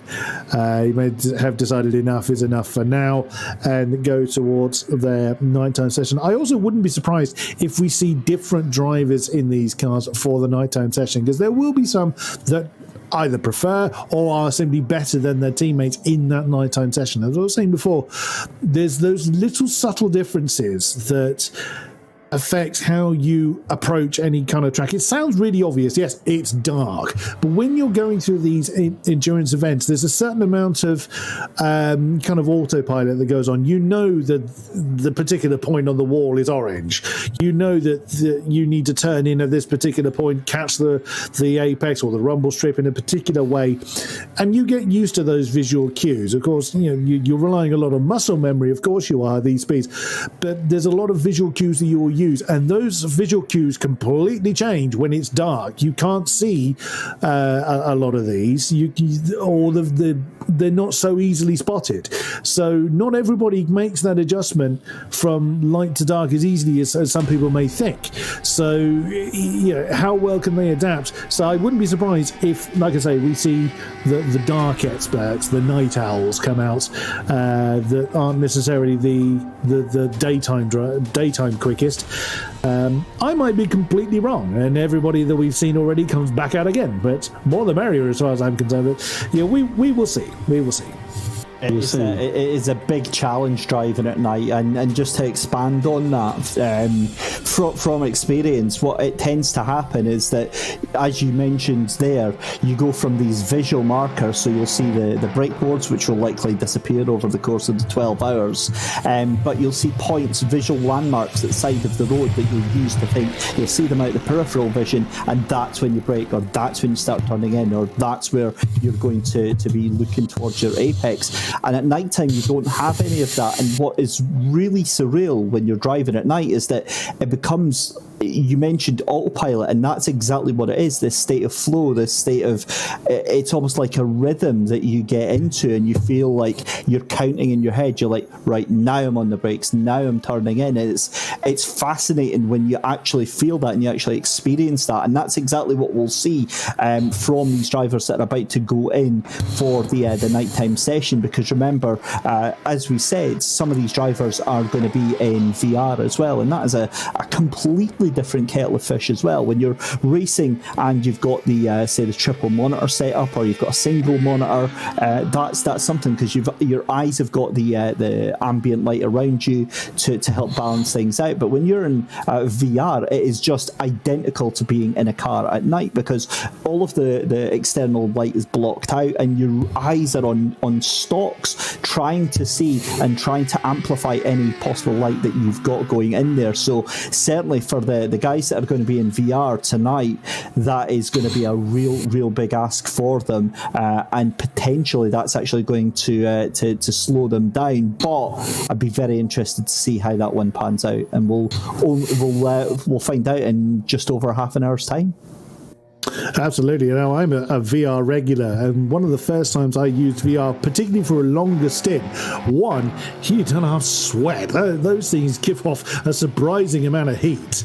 But equally, you've actually got quite a sizable lump on your head. It's your neck that can really hurt after a while.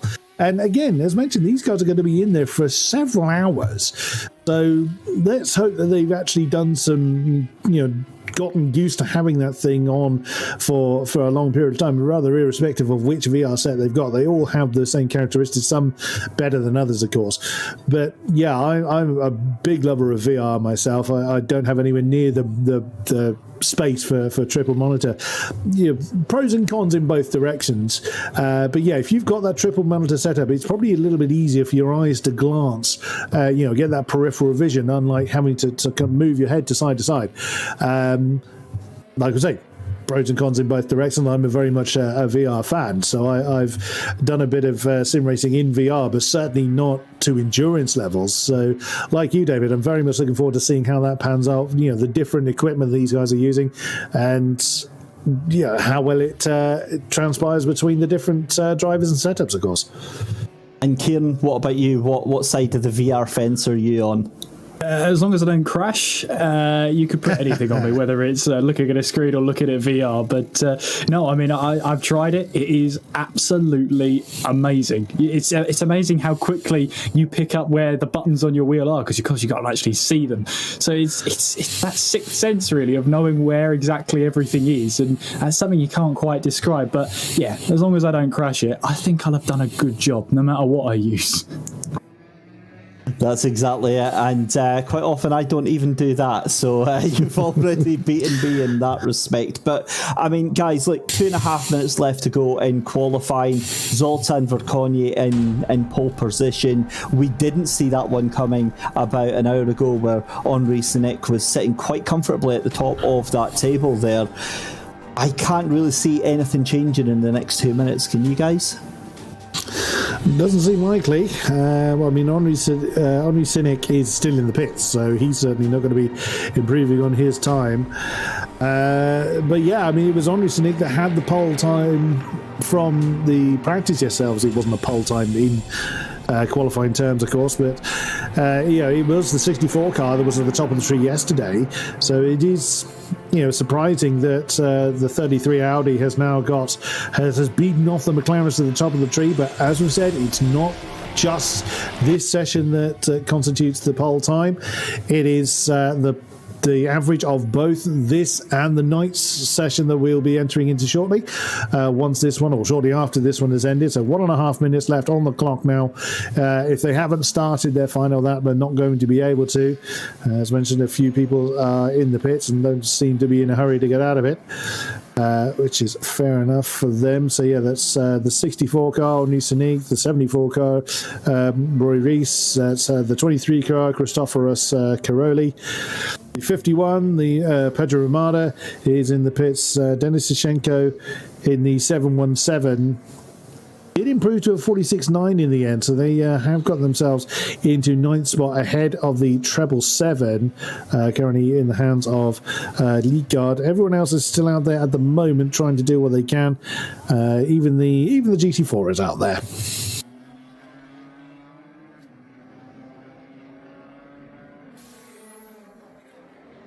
So 30 seconds, or just over, before this session will end. Where is Zoltan Verkonyi? He's done a purple sector 1. It's actually Ryan Nash, amazingly, in the 65 that's got purple sector 2. So there's still time being found by other people. No, beg your pardon, it's the 777 now that's just taken the purple sector 2. So how is this going to transpire? Is the 33 Audi going to improve on that already impressive pole time? Around the parabolic now. Has he invalidated the lap somewhere? I don't have a sector 2 time for the Audi, and in he comes. So I wonder if that one got binned. But where is Liegard? There he is in the almost camouflaged Audi. I'm going to say he got the purple sector 2. He's a couple of tenths off the top spot of sector 1.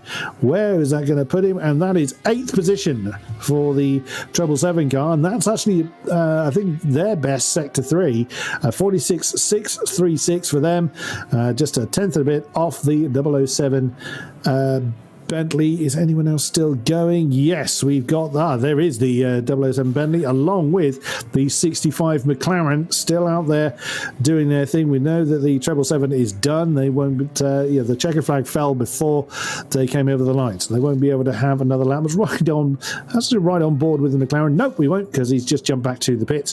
The session is done. So round 1 has gone to the number 33. The Mugen Sim Racing Audi are being piloted by Zoltan Verkonyi.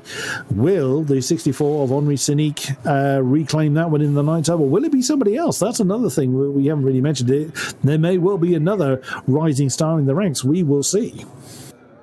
Just on that point, I mean, with the gap at the top being 5/100ths of a second, I mean, given that this is over an average time, that is absolutely nothing of an advantage to take pole position with just now. So it really does all rest on this nighttime drive. Very much so. Very much so. As the last laps are being completed, Nygaard is still out there in the treble 7. The Danish DSR Nightmare squad still pressing on. I'm pretty sure the checker flag fell before he got to the line, so this lap may not count, but we'll see. It's coming into Parabolica now. I'm expecting him to pull into the pits after this one. What does he do? The sun's starting to come out again in some parts of the track. Yep, that's what I thought he'd do. He's bringing that one back in. So soon after this, we'll be heading over to the nighttime session. And again, we'll be heading, as I say, one of the advantages of sim racing is we can play God with the weather to a point. We can advance the time on as much as we like. So for now, let's have a quick break and a word from our sponsors.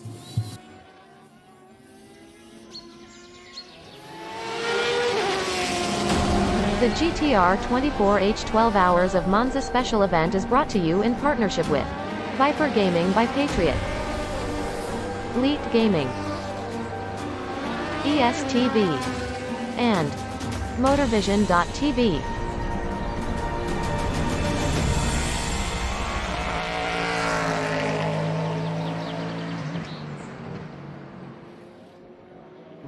Racing for Green is here to help you carbon neutralize your racing. By planting new trees, Racing for Green offers to make your racing carbon neutral. We already have the calculations, contacts, infrastructure, deals and solutions ready for you to easily buy carbon neutral laps on any racetrack. It doesn't matter if you are a racing fan, team owner, driver, sponsor or partner. Anyone can buy CO2 neutral laps in the Racing for Green webshop and trade CO2 emissions for New Forest. Racing for Green.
A 1v2 for the tournament. Pressure is on.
Welcome back, ladies and gentlemen, to the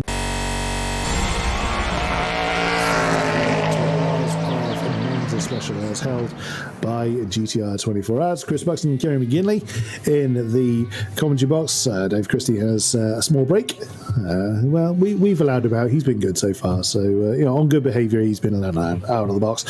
Well, As we mentioned, well, now Monza is fairly well lit, but as we can see here from the highlights reel, the daytime session was fairly dramatic for quite a few people in mainly the same area. It was mainly on the exit of Lesmo 2 that was catching a lot of people out. Will we see the same again, Mr. McGinley? Well, we'll have to wait and see at the moment. But yeah, highlights playing from you now from the Q1 session. Of course, we're going to go into Q2 very shortly, which basically gives an average lap time, and that's the lap time that we use for the grid. But coming in towards the Roger chicane as well, you see a lot of drivers clouting the curbs, kicking up some gravel as well on the exit, which might be okay for your qualifying session. But you've got to remember, these cars have got to try and get through 12 hours. And if you try and play on the suspension too much, you could find that damaged, as we saw as I think it was the 53 car, if I'm right in saying that one. Sorry, the 51 car, the Ramada Motorsport car, hit the wall on the very exit, or the very entry in towards Parabolica there. Then we saw Ryan Nash. He had quite the qualifying session, didn't he? He ended up in the wall. He had to get a suspension-stricken car back to the pit lane. We'll actually see that crash very, very shortly. But yeah, he was pushing to the limit and beyond, and still managed to, I think, get the 6th fastest time in the session. Yeah, that was quite an effort. There we see the BMW letting go, the Unison racing car. Yeah, they really struggled to keep that BMW behaved.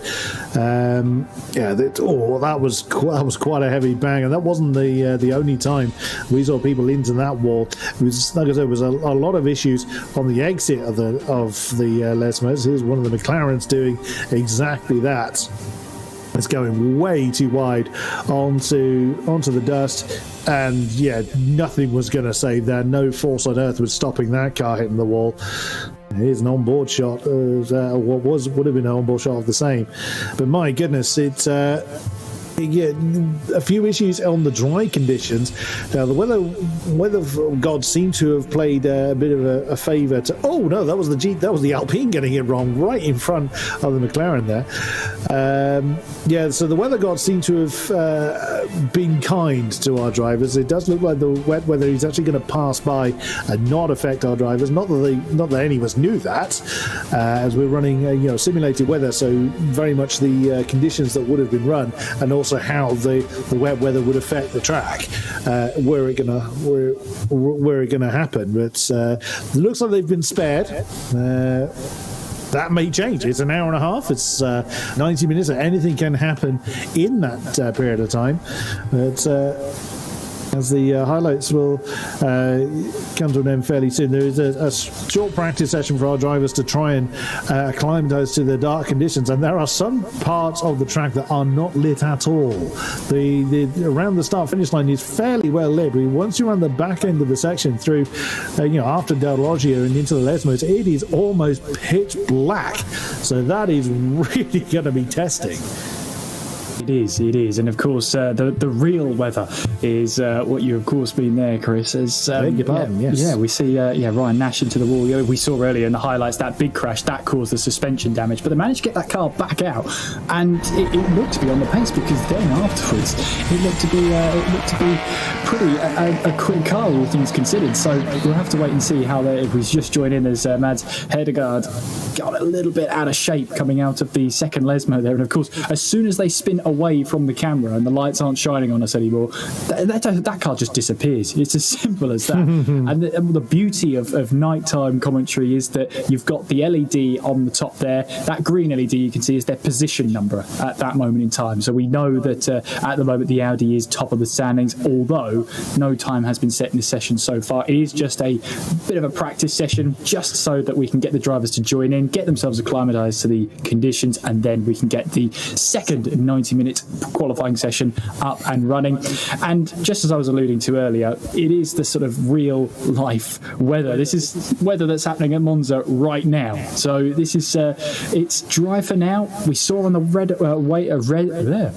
radar, there we go, got it out eventually. We saw on that radar earlier that it looks like the rain is just passing north of the location at Monza. So at this moment, the rain, we might just escape it, which might be a sigh of relief for the drivers.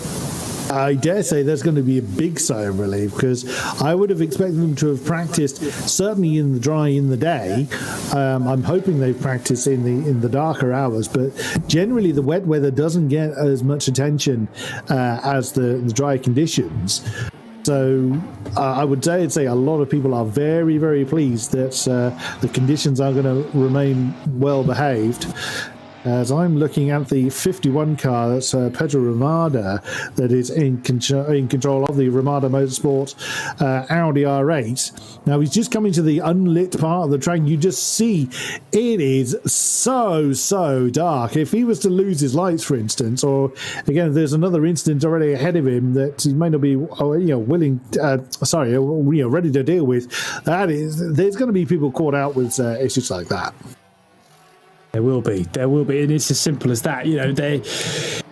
Nighttime driving is difficult, and it's been said time and time again how difficult it can be, how challenging it is, and when you're coming up against a different car. We've got one GT4 car against the other 11 GT3s, so coming up against a slower car that's, around about 13 seconds off of the lead pace, you're coming up with that at a rate of knots in the daytime, let alone in the night, when visibility is limited around most parts of this track, as we see along the start-finish straight, well lit with the pit garages nearby as well, so it's a very well lit part of the track.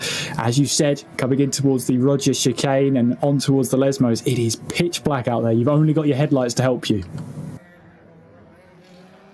Yeah, and like we say, that's really going to affect how those visual markers are clearly seen. You'll do a lot of this out of habit and muscle memory, granted, but there's still an element of visual points that you're looking for. A particular coloured bit of wall or braking board, although the braking boards are often not a good idea to use because someone will plough through them at some point over a 12-hour race. Let's be honest, we've all been there, we've all seen it happen. Those little visual markers, if you're very dependent on them, that whole thing changes when the sun has disappeared. And we've got Mr. Christie back with us. I certainly am, boys. A pizza has been finished in the space of time that it took for you guys to get back into to chat about qualifying number 2. But look, some great points brought up there, and nighttime it's a scary time as a driver. It really, really is, because the pressure that is on you is absolutely unbelievable. Great to see that we've got the majority of drivers are different drivers, although I'm now looking through the order and seeing we've still got Ryan Nash, we've still got Ray Reese, we've still got Henri Sinick. So it's actually maybe 3 drivers that have changed for the nighttime session. But I just wanted to get your guys' opinion on this, because obviously we've got qualifying coming up for this, and if anything, it's even more important than the daytime qualifying, because your average relies on this stint here. Very much so, especially as Kieran pointed out, some of those gaps are really, really close. So it's one of those things that makes the emphasis on getting this session right, just as you said, David, even more important, because you haven't got a 5, 6, 7 tenths or a second gap to rely on. You think, oh well, we can make a mistake in this session. No. One decent lap could gain you 3 positions, because those gaps were so close for the most part of the field. So this is going to be a very, very crucial qualifying session, as the 1.5 hour of qualifying for the nighttime session is now underway. Yeah. Great to see the cars heading out onto track, and it's a beautiful sight, Chris, Kieran, to see the cars out here at Monza. Really the iconic, the epitome of GT3 racing here in Europe, especially here at night time with the glow of the headlights. And one thing that we spoke about earlier was these liveries, and I'm currently watching Nikolai Bezrukov, and the reflection of that car under the lights here at Monza is absolutely spectacular. Yeah, absolutely. Now, watching on board with that BMW, you had an indication of just how dark it gets on that back end of the circuit. There's no track lighting back there. So again, that's where all the visual markers are really, really different. And if you're relying on, for instance, that orange part of the wall just coming into Les Mode 2, by the time you've seen it, it's way too late. You're miles past where you need to be. You know, these cars have decent brakes, but they're not that good. So you need to be much more alert for doing nighttime racing. And like I was saying earlier, if you've been in the car for hours on end, getting everything right, and you know, fatigue will make you lose concentration for that split second is even more crucial in the dark, because you don't rely on those kind of subconscious visual cues that you probably haven't realized you've become dependent on.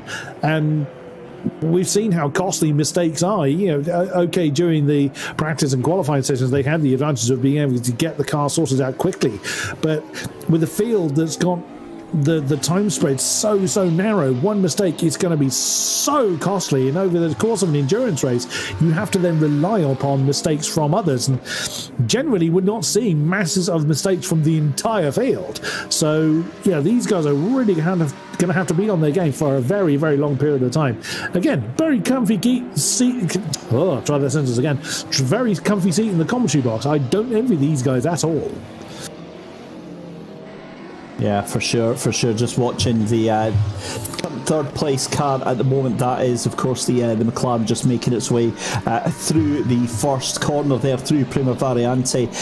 Again, you get a wonderful sense of just how lonely this track is at night, how alone these drivers are in the car as well. And we saw that from the onboard there, the sense of surprise almost as these corners come up at you with no warning whatsoever. And again, we spoke about the lack of those visual markers, the lack of those visual cues, and you're having to go off your own internal rhythm as you're putting these cars around.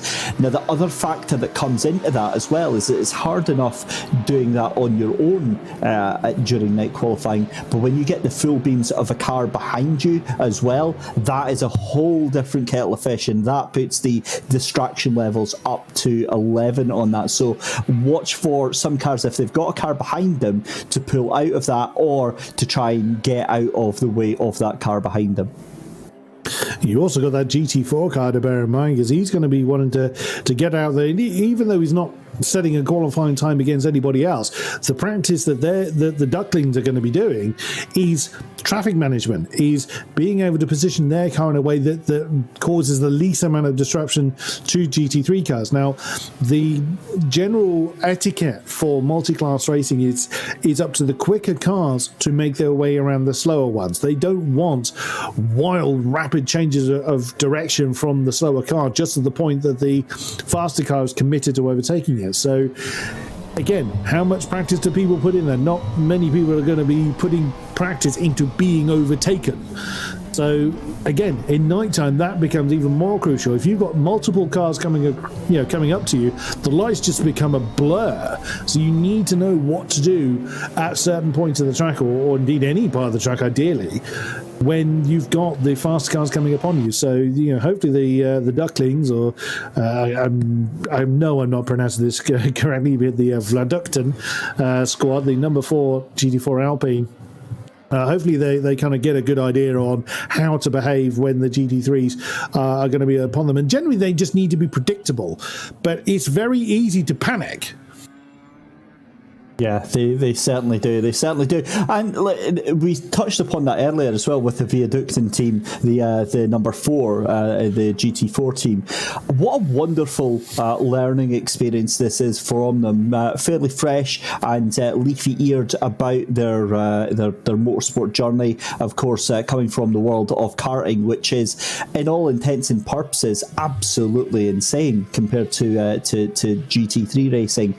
So this is, I would say this actually might seem a little bit more relaxed, a little bit more sedentary compared to karting into the cockpit of a GT4 car, where you don't have that intensity of speed, you don't have that intensity of fighting with other cars.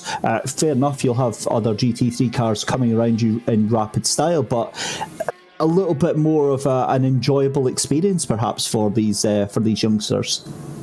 That's certainly a very different experience. Sure, they're going to be used to very, very much wheel to wheel, really high intensity, as you say.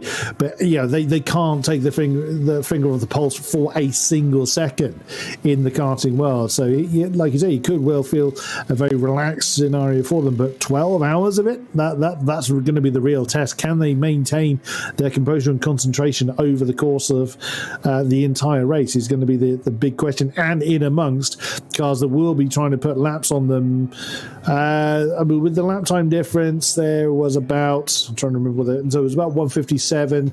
We were seeing 45s from the top. So they're going to be lapped, rough maths, kind of once every 10 laps or so from the same car. But of course, they're going to be sporadically caught by GT3 cars at various points throughout the race. So again, it will be, like you say, it'll be a great experience for them, as long as they get it right, of course. They may well earn the ire of a few people if they do get it wrong.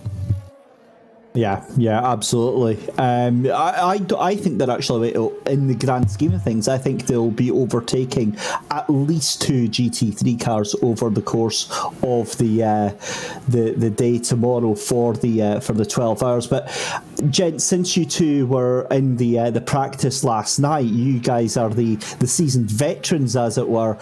Chris, Kieran, who should the viewers at home be looking out for the race tomorrow? Who do you tip for doing very well tomorrow? Oh, put us on the spot, why don't you? I've seen the double-decker bus and just thrown you under it. You'd be a fool to look away from Henri Sadiq or the number 64 squad. That's the VSR Satellite Racing, or one of the VSR Satellite Racing McLarens. That was second by tiny margin into qualifying. Into the first qualifying session, it was half a tenth. Just looking at the results there, and again, we've just seen that car go into the pits and straight back out again. That's what he's been doing all night long. So, Henri Sadiq. I keep getting his name right. I keep saying Sadiq. It's Sinique. I will get it right, probably by the time the checkered flag falls on Saturday, but that's another matter. But he's determined to get those laps, get as much mileage under his belt as he can. So he is, in particular, is really getting everything he can out of the track time that's available. You'd be silly to look away from that, but you can't ignore the 33s. They were, of course, top of the tree. They have changed their driver for this session. It's now Christopher Klenick, who we did see yesterday. If memory serves, he was around third or fourth. I don't think he was quite the quickest of the 33, the Mugen Sim Racing squad. But again, he may well feel a bit more comfortable or be the quicker driver in the dark. We'll see how that pans out. But it's all going to be coming down to consistency more than raw pace. So if I was going to put my money anywhere, tricky one. I'm going to go with the 64 squad. I'm going to go with, the VSR Satellite Racing team. I'm going to back the McLaren because I'm dedicated to the McLaren, but it's also that just the level of consistency we saw, particularly yesterday, was very, very impressive from our top teams. But the margins are so close; it really could go anywhere. But I'll go 64. For me, I'll tell you after about 11 hours and 55 minutes of the race tomorrow. I'll have a better idea of who could be the favourite there. But no, as Chris said, those two cars. As the Yannick lights up the rear end of the number 33 there, just on the exit of the Rettifilio chicane. It really does come down to it. I mean, 12 hours is a long, long time, and whilst these drivers are putting in these great lap times in this qualifying session, that's a whole different kettle of fish when you come into the race. When you come across these maybe slightly unfavourable moments, you might come across a bit of traffic, you might end up in the wall, you might just have a little bit of a mistake that puts you right into the path of the car behind. It's a long time for drivers to be that consistent for that amount of time. So what you've got to try and do is minimise the errors and try and make the fewest possible. If you do make mistakes, which you will, try and let it just be a lock-up and you miss your apex slightly rather than heading towards the wall. That's going to be the most important thing. Getting the car to the checkered flag, and it's a bonus if you get there first. That's going to be the prime objective. comfy up there on the fence, is it, Mr. McGinley? It's very comfy. You should join me. You should join me. No, I'm going in all force here. I'm backing a team, but in fairness, like you say, if you get the checkered flag first, it'll be through absolutely deserved performance, because over a 12-hour stint, that's a long time to be maintaining this level of pace, lap on lap on lap on lap on lap for hours at a time. They all deserve, great congratulations just for taking part, quite frankly, irrespective of where they finish. As the 33 Audi has just come across the line, Christopher Klanick, 1:45.980. Was expect that to come down as the session goes on. We're still waiting for a time from Henri Cynic in the 64 McLaren. He's yet to get a time on the board. It's Ryan Nash up there as well, 46.45. He's been the pole time in the session for a while, but of course a long way to go. Oh, just as I say it, the 64 car comes over the line, and that's a 45.7, because we were seeing very low 145s in the daylight. Again, track temperature will be different. That'll be affecting how the car behaves and how the tyres primarily work. And rumour has it we may see some rain towards the end of the session. Now that's also going to be interesting to see if anybody comes out for some wet weather practice, if nothing else, because for all we know, tomorrow could be absolutely drowned out. And there's another thing we haven't really touched upon. We've only seen dry weather running at the moment. We're now looking at the weather map, and that rain is very close. So we could well see some rain appear as the session progresses. As a reminder, this is actually what the weather is physically doing right now over in this part of Italy. So, this isn't just made up weather because we feel like it. That is the genuine weather map. So, tomorrow could be a completely different story. If we're facing completely, standing water and rain absolutely everywhere, we don't know what these guys are, how well these guys have practiced and how good they are in the wet weather conditions. We've only seen dry running so far. So, that's a very big curveball that we simply don't know how they're going to handle it.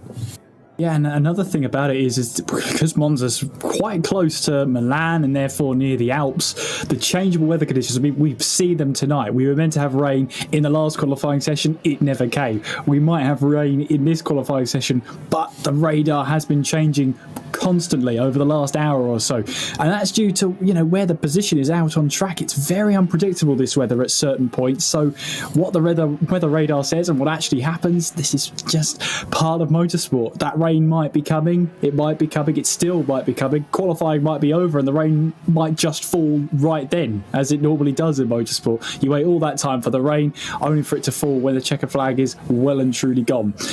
It's a challenge for the drivers. We are expecting rain tomorrow. We will say expecting rain. That's what the radar says. But the radar has been a bit of a liar so far. It did tell us rain was due about an hour ago and hasn't hit yet. It's tempting us. It's being that elusive temptress. Even still, once again, the 64 McLaren is coming back to the pits and straight back out again. You just saw the end of that one where Ryan Nash was making his way through and past the GT4. That's what you were talking about and touching on earlier, Chris. It's the responsibility of the GT3 to get past the GT4, and there it's just a bit of a miscommunication. Of course, this is qualifying, so the GT4 team, the Viaducton, are also on a flying lap, so they're not going to try and yield if they think the corner's theirs. But that's where the difference of pace comes in, especially in qualifying. Hairy moment, but they both made it through. That was the main thing. Indeed, and that's also going to be a test when, come race time, because if they catch that GT4 at a really bad moment, the GT3 could lose, 2, 3, 4, 5 seconds, depending on where they caught them. But they're going to have to be sensible and patient about how they go past it. If they try and bully their way past the GT4, they have just as much chance of sending themselves to the wall and losing bucket loads of time that if they just waited a corner or two, they'd be able to sail past and carry on their merry way. That kind of, impatience and, impulsiveness could well be the undoing of some drivers, especially if they've got a competitor near them, either they're chasing or being chased. They're not going to want to stay behind the slower car for too long. So that's something else they're going to have to bear in mind.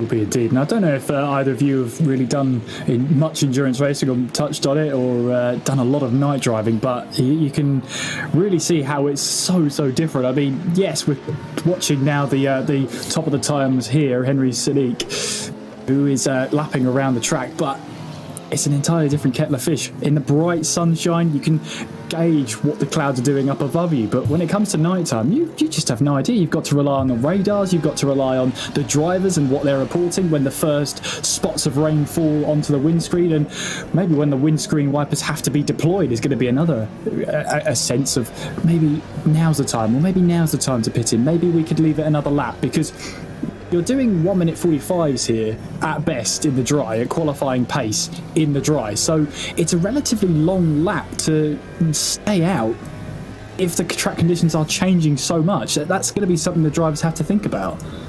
It certainly is, and again, just as we see here, I think we're actually on board with Ray Race here in the number 74 GT3. It's so different driving at night compared to daytime, as you were saying there, and we can see here why. But as much as there's disadvantages to driving in the dark, there's actually advantages as well, if you believe it. Because if you look at that there, if you think about it as a racing driver during the day, your eyes try to be, as much as they can, focused on what's in front of you, but that doesn't always happen.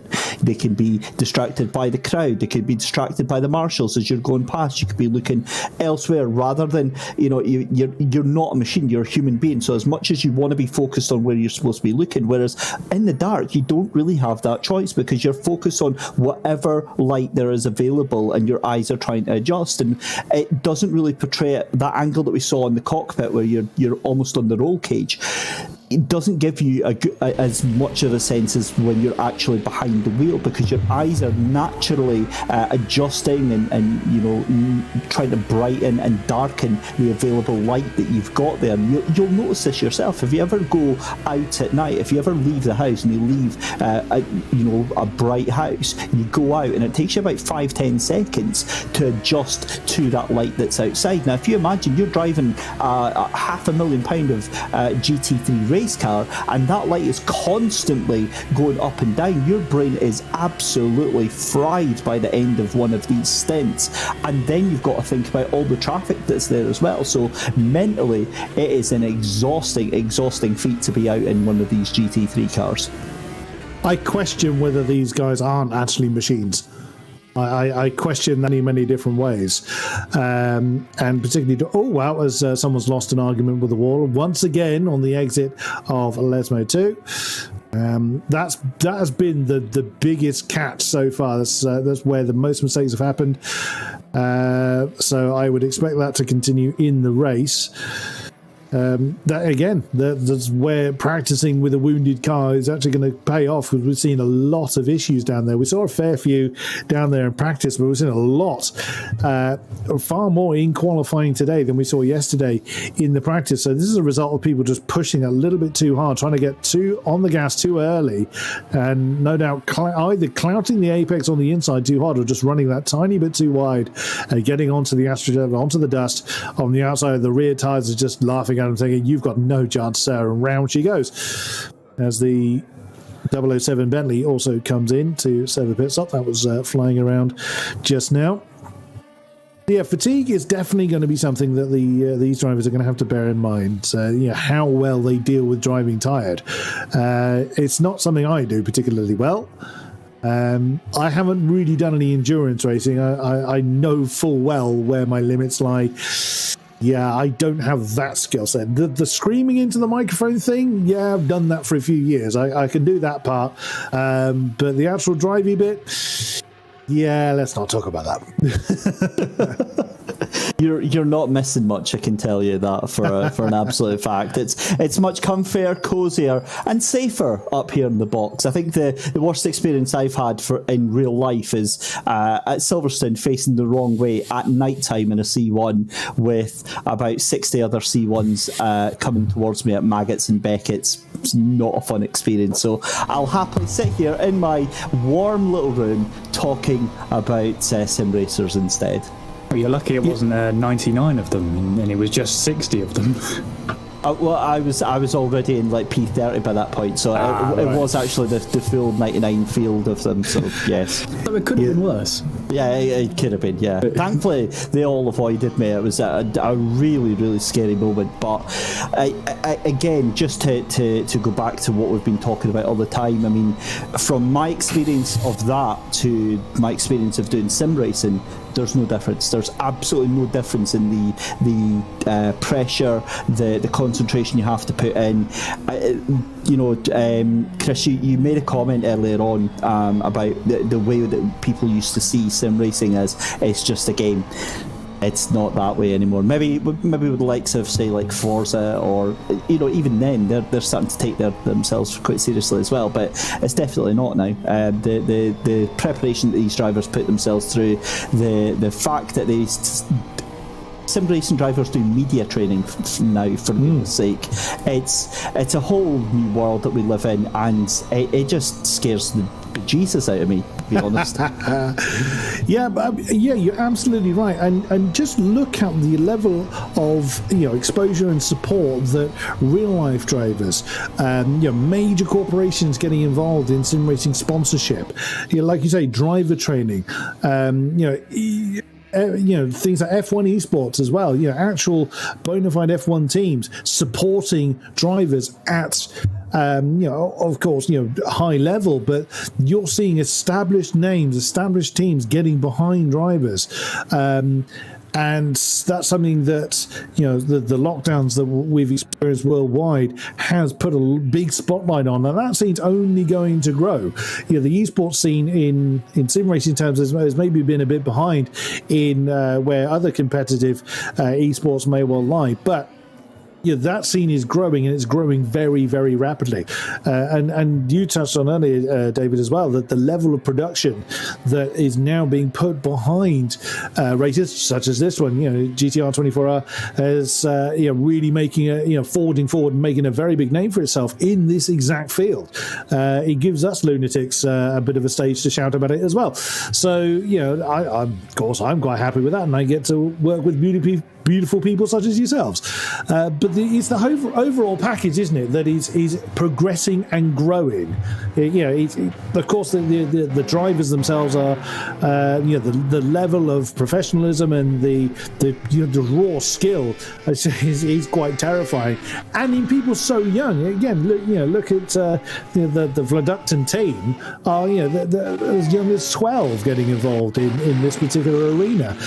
That's part of the appeal of sim racing as well. It's a very open field. Anyone of any age can take part. If you've got that ability to do it, here's a perfect platform with which to do it on.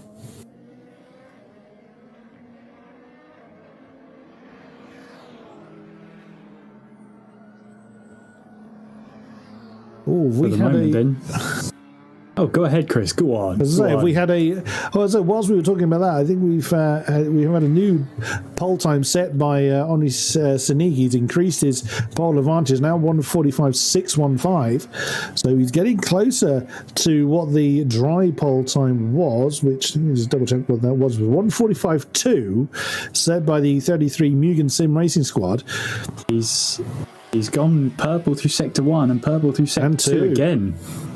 So this grab the popcorn for this final sector, because we could be looking at a new pole position time in Q2 at the moment. But of course, this is when it gets added together and divided by 2. So if they've got the 2 fastest lap times in both qualifying sessions, then it's safe to assume they would probably be on a pole position. But here comes Sadiq now in that number 64 around the final quarter and onwards towards the start-finish line. What's this going to be then as he crosses the line? 45.3 is our new pole position time for Q2.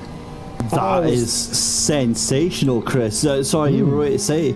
That's much the same kind of thought. There was another 3/10 in that lap alone. Just watching his lines, using every available pixel worth of track available to him just to keep that momentum going.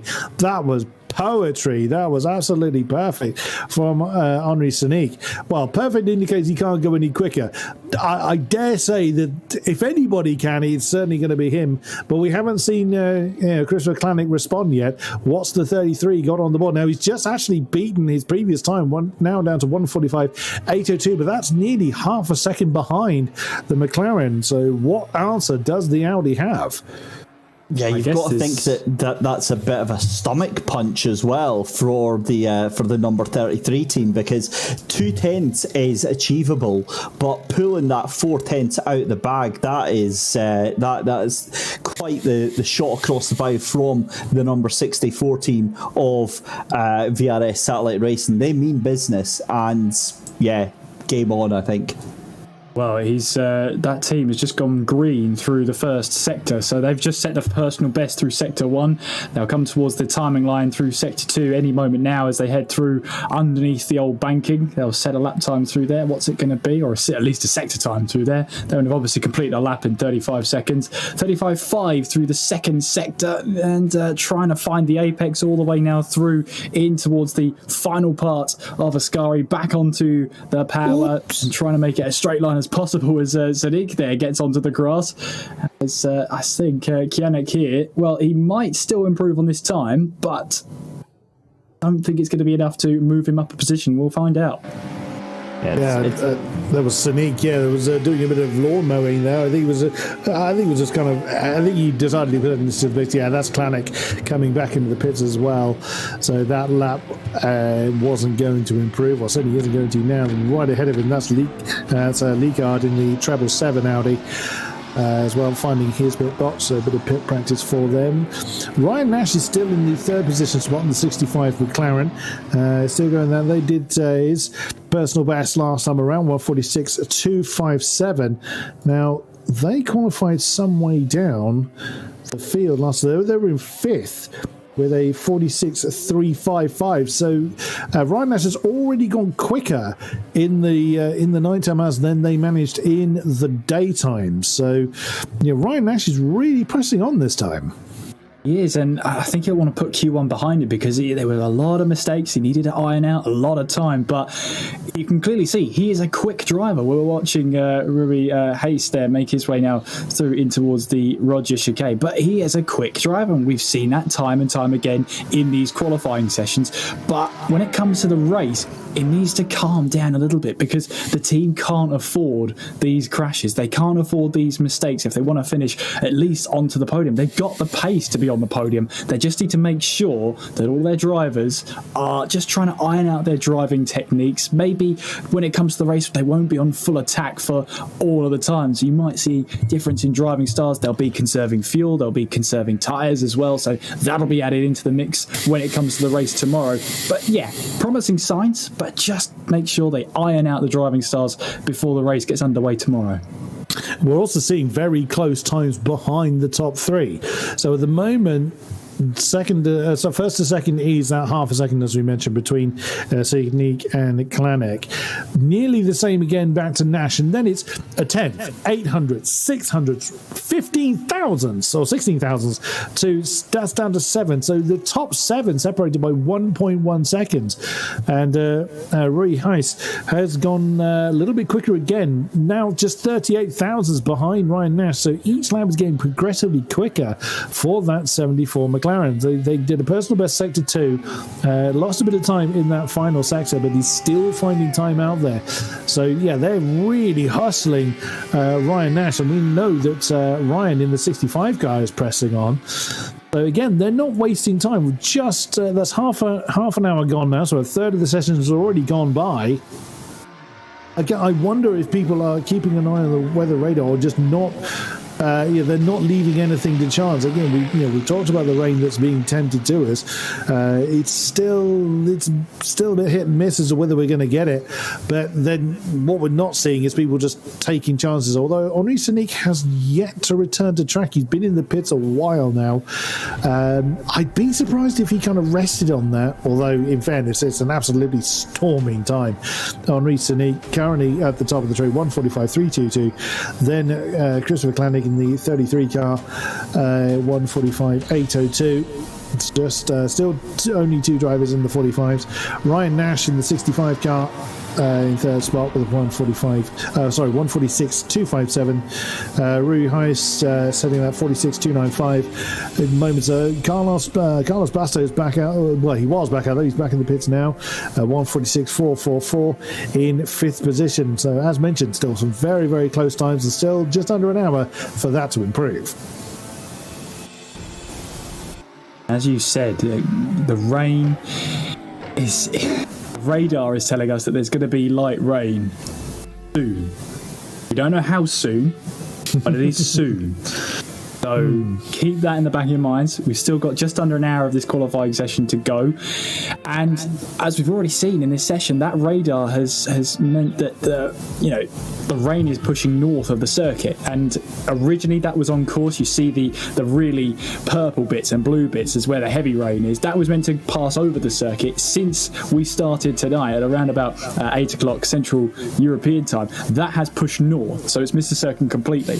They could still push back south. We just don't know. We just don't know. This is obviously what's happening in Monza right now, what's happening near Milan right now. So anything could happen. I mean, let us know if it's raining near you in Milan and you're watching at Monza. Let us know. Where is it raining? If it's raining, stick a hand out the window. That would be very helpful. Yeah, I can't reach that far, so I can't answer that for you. So still improvements being found. The treble 7 of Liegard has set his best of the session, 147.042. Where's that stack up to their dry time? Still a little way off that, 46.636 last time out for the treble 7 DSR Nightmare team. The Danes, they got 8th last time out, and that's an improvement from Ryan Nash now. So the 65 car has found some time out there, 46.097. So he's knocking on the door of the 45s in the 65 McLaren. He's pressing on. He's realised that he's getting some heat from behind from Rui Heiss, who's come back into the pits now in the 74 car. Yeah, Ryan Nash is not resting on his laurels. Poleman is back out there. The number 64 car, Henri Sinek, has graced the track with his presence again. That's probably the longest he's spent in the pits all night, actually. He's usually done straight back in, straight back out, and then done another lap, back in, back out. He's sat in there a while, maybe making some adjustments to the car. We of course don't know what they do when they're in the pits. We can only surmise on that one, but the number 33 has changed driver. It's Zoltan Falcone back out there. So can the day qualify for the 33 squad improve on that 45.802? One way to find out, and that's by letting him out there and seeing what happens. We know how he's a quick driver, Falcone, in that car. He's got nearly half a second to find, though, but don't put it past him to try and find that, or at least get close. But we'll see what happens. We've got still 55 minutes left of qualifying to go, so with this weather radar, whether it's going to tell us the truth or not, regardless of that, they're going to send him out there and see what he can do. Oh, Ryan Nash has had the mother of all moments in that 65. Now, Ryan's been no stranger to the wall this evening, as we've seen many, many a time, and I think he avoided damage there, but that was a scary, scary moment for that McLaren there. That was a wild, wild moment for sure. Gets away with it, gets going again, but yeah, we'll try and get a replay of that one very, very shortly. But I think he might need to come into the pits for a little underwear change on that one, although there might be damage. That thing's not looking too happy after all. Big code brown going on for them. Car 51 has set a new turn. That's Carlos Basto for the Ramada Motorsport squad. So he's taken over from Ramada. 46.275 puts him up to 4th. He's knocked Rui Heiss down a spot, only by 21 thousandths though. So again, still very, very hotly contested in that mid-pack field. He's gone green, so personal best in sector 135.396 for the first sector. Henri Sinek is out there, but is not quite on the best time. This is still a replay of Ryan Nash. So this is what just about kept that out of the wall there. So managed to just get away with that one. But as David said, that must be a terrifying moment where you just sat in the darkness and all you have to show that there's a car approaching is there's headlights coming your way. Because there's this vague shining of white. And that's another thing. If you're being chased by several cars, that's all you see is a wall of white. You're not sure where they are exactly. So, again, I don't envy the GT4 entrant particularly when they're going to be facing that one. As we are looking at, that's Carlos Basto in the currently fourth positioned, or fourth in this session, I should say. 46.275. Where were they in the dry? They were in... Where were they? Oh, they've gone quicker by a couple of thousandths now. 46.239. Keeps them in fifth place, but draws them ever closer to that number 65 car that's currently being driven by Ryan Nash. They qualified sixth in the day. Sorry, I'm saying in the dry. In the day, I should say. They've already beaten their first time, so 46.449 last time out. So they're already quicker than they were in the daylight hours. And Carlos Basto continuing on his merry way, it seems. Yeah, that's a cracking qualifying performance for the Ramada Motorsport driver there. His teammate, as you were mentioned there, Karl Littgaard. In fact, no, it wasn't Karl Littgaard, was it? It was Pedro Ramada. Never mind. It was doing very, very well in qualifying earlier on in that machine. It was a decent effort earlier on, but again, you're actually weirdly seeing some of these nighttime drivers outperforming some of the daytime drivers as well, and it's a little bit weird seeing that sometimes. It could be personal preference. We don't know what best works for these drivers.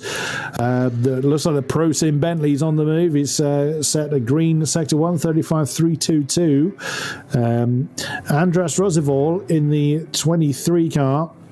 That's the GSR squad in the McLaren. They've set a new best for them, up to 7th with a 46.518.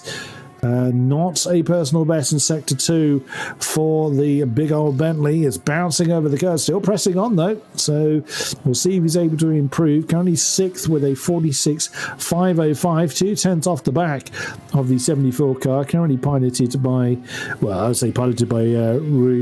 Heiss. He's in the pits at the moment. Through Parabolica comes the checkered Bentley. What can they do? They provided a lot of entertainment for us in practice yesterday with slipstreaming practice going on, and that's not an improvement. He lost the time in a couple of sectors. So no improvement for the 007 Bentley Pro Sim squad.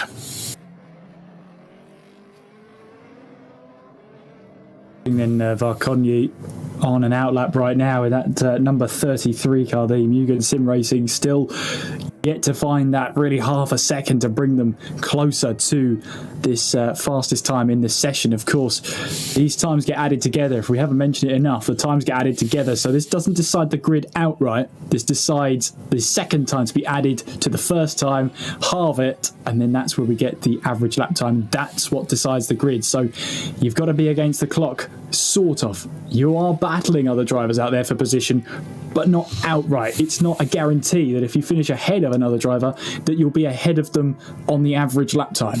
That all comes into effect of what happened in Q1. But at the moment though, Zoltan Varkonyi, who set the fastest lap time for their team in Q1, is out there right now looking for that more time. And as you were saying, Chris, sometimes night driving is a personal preference. You do get nighttime specialists. We do have nighttime specialists in real motorsport. You know, they love driving in the nighttime. They love, you know, it's almost like that kind of tunnel vision. They just love it. They love the challenge of driving with just a set of lights at the front of your car, and that's it. It couldn't be me. I'd prefer to, you know, glorious sunshine racing, but there are people who are mad enough to love night racing. Yeah, you use the right word. I think they're utterly bonkers, quite frankly. But fair play to them. They can maintain the pace without that sense of, I could stick this in the wall at any second. And speaking of Varconi, he's done a personal best sector 1 and a purple sector 2, 35.9. So that 33 is on the move again. I'm currently looking at the 64 car now. Henri Sinic has gone in. So that Audi, the 33 Audi, is on the move. 34.958 for sector 2. It's currently the purple second sector as we take under 50 minutes to go now through Parabolica. Keep the car nice and stable early on the power for the Audi. What can he do? Let's see, is it a new pole time? It's not. It's an improvement, but not pole. 31 thousandths behind the top spot. Yet again, it's the 64 and 33 cars locking horns at the top of the tree. And bearing in mind, they were only half a tenth apart in the daytime hours, with the 33 being ahead with that 45.202 and the satellite racing number 64 with that 145.260. So they're very close to those times, but at the moment it's the other way around with only a half a tenth difference. Unbelievably, the gap at the moment is not enough to overcome it. The 33 still technically has pole at the moment, if my maths hasn't failed me. It was a long time ago when I was at school. It was about 1858. But at the moment, if I've got this right, the 33 would still be on pole by about 200ths of a second. That's the margin that the pole is being decided by at the moment. Of course, still plenty of time for that to change, but these two gladiators at the top of the tree are giving it everything. They're leaving nothing on the table. And Henri Sinic is being chased by, I think that's the Prosim Bentley right behind it. Yes, it is. So he's come straight back on track. He wasn't in pits for very long and is back out there and intending to secure that top spot. I've said it before and I'll say it again, these two, the 64 and the 33, on an absolutely different playing field from the rest of the field right now. That's what, 7/10 of a second that they are ahead of everyone else. In fact, make that nearly a second when you consider that Carlos Basto in fourth place is 9/10 of a second. It's just insane. And the great thing is that this is going to keep going on for the next 45 minutes because Henri Sinic and Zoltan Varconi are dragging each other through. They're seeing this, and you better believe that Zoltan is going to take to this like a red rag to a bull. He is absolutely not going to let this one go, with only 3/100ths of a second splitting these top two. This is going to go right down to the wire. They aren't interested in this aggregate poll whatsoever. This is now mano a mano, and it's whoever gets on top, especially because Zoltan took over that car. Yeah, completely. I mean, it's at the moment it's America versus Hungary.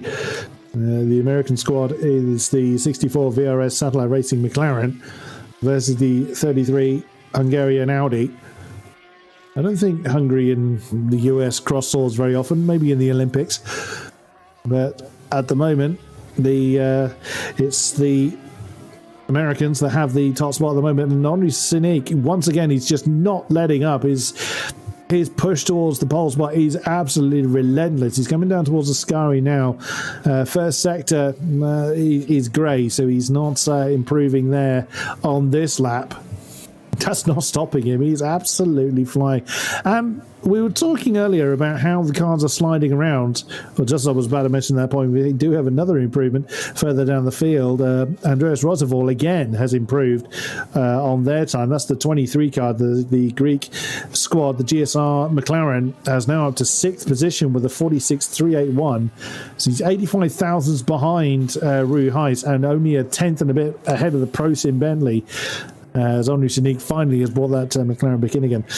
So, yeah, Henri Sinic is just relentless in his pursuits, wasting no time at all. He'll be in the pits for a little while, maybe just, maybe tinkering with the setup more, just having a bit of a breather.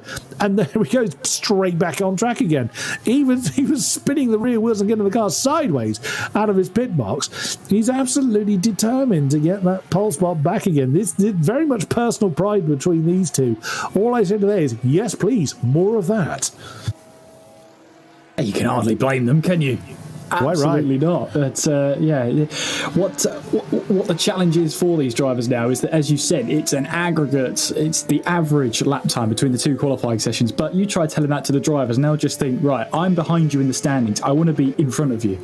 That's all that's going on. I'm glad you put your neck on the line in trying to decipher who's currently got the pole position advantage, Chris, because I'm going nowhere near that sort of math. So we shall see how that goes. But yeah, we've clearly got the two drivers that are there, the team's respective qualifying specialists, Henri Sadiq in the 64 and Zoltan Vakonyi in the number 33. They are pretty much matched for pace at the moment. Nothing separates them. About 3 blinks of an eye. In fact, no, less than that. Maybe just a blink of an eye separates the two drivers in this qualifying session. I can't wait to see how this one goes, because if I were the two teams there, I'd keep these two drivers in there, because these are the drivers that are getting the most out of the car and the most out of the track. Yeah, absolutely. I mean, it could be that these two are the one-lap specialists for the team. I mean, we don't know. That's part of the joy for us. We're learning as the session continues to roll on. As we have gone over halfway in the session now. Wow, as Zoltan Vakonyi has pushed a little bit too hard coming out of Lesmo 2. He again, is not leaving anything on the table. Like I say, if my maths is right, they have got the pole spot barely. They're leaving nothing to chance. Pole is not. It's almost just a bragging right in an endurance event anyway. It's where you are with the checkered flag fall, which is of course true in any racing event, endurance or not. But the longer the race, the less important pole is, especially at a track like Monza, where overtaking. If overtaking was absolutely impossible, then of course pole matters more. But over a 12-hour endurance event, pole has that little bit less significance, but it's the mental game, it's the one-upmanship that goes on between these drivers, and I defy any of them to say they're not doing it. I will brand them a liar if they say that, that doesn't matter. Rubbish. Of course it does. It's part of racing. Let's be honest, we've all been there. We want that top spot, and it does give you that little bit of a boost.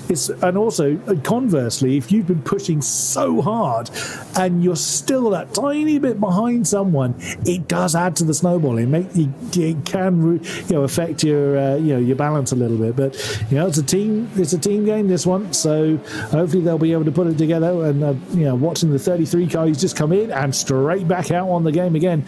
He, like Henri Sadiq, is not wasting any time. He's not resting on his laurels at all. He's getting the miles out there, and it's really paying off for them. There's still 7/10 of a gap between the 33 and 65 cars. Ryan Nash still in that third spot. He's been there pretty much all of the dark qualifying, all of the night qualifying. So fair play to him in the 65 car. He's the only one that's been in the second of the VRS Satellite Racing McLarens, as far as I can see. Few teams have swapped drivers around, as we previously mentioned.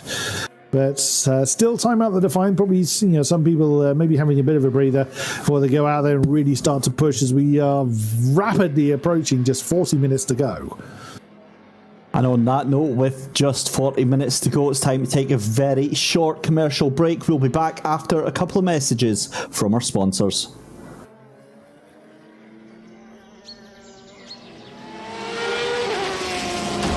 The GTR 24H 12 Hours of Monza special event is brought to you in partnership with Viper Gaming by Patriot, Elite Gaming, ESTV, and Motorvision.tv.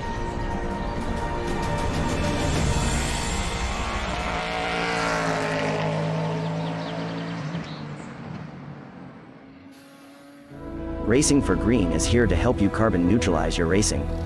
By planting new trees, Racing for Green offers to make your racing carbon neutral. We already have the calculations, contacts, infrastructure, deals and solutions ready for you to easily buy carbon neutral laps on any racetrack. It doesn't matter if you are a racing fan, team owner, driver, sponsor or partner. Anyone can buy CO2 neutral laps in the Racing for Green webshop and trade CO2 emissions for New Forest. Racing for Green.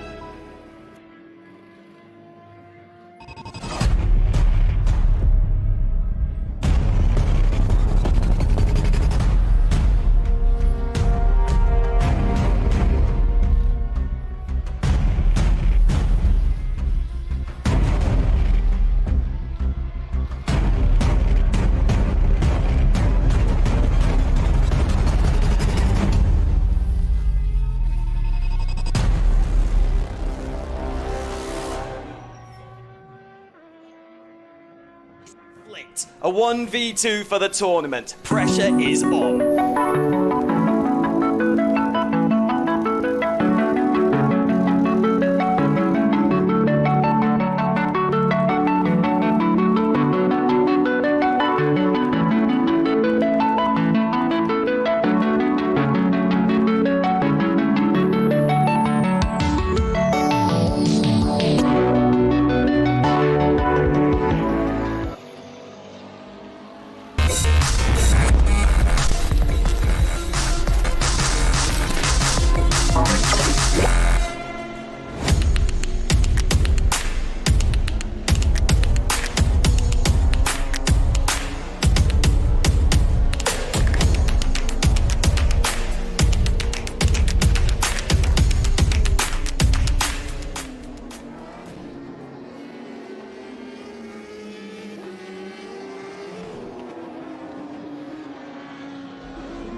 A very warm welcome back to Monza, ladies and gentlemen, for the GTR. 12 hours of Monza spectacular here. We're live with qualifying. It's myself, Dave Christie, Chris Buxton and Kieran McGinley on commentary, taking you through this epic qualifying session. And as if we didn't have enough drama and excitement, while everybody was off having their little comfort break there, we've had huge drama there because the third place team, the 65 of Ryan Nash, it looks like they are going to be taking no further part in the qualifying session because they've ran out of fuel.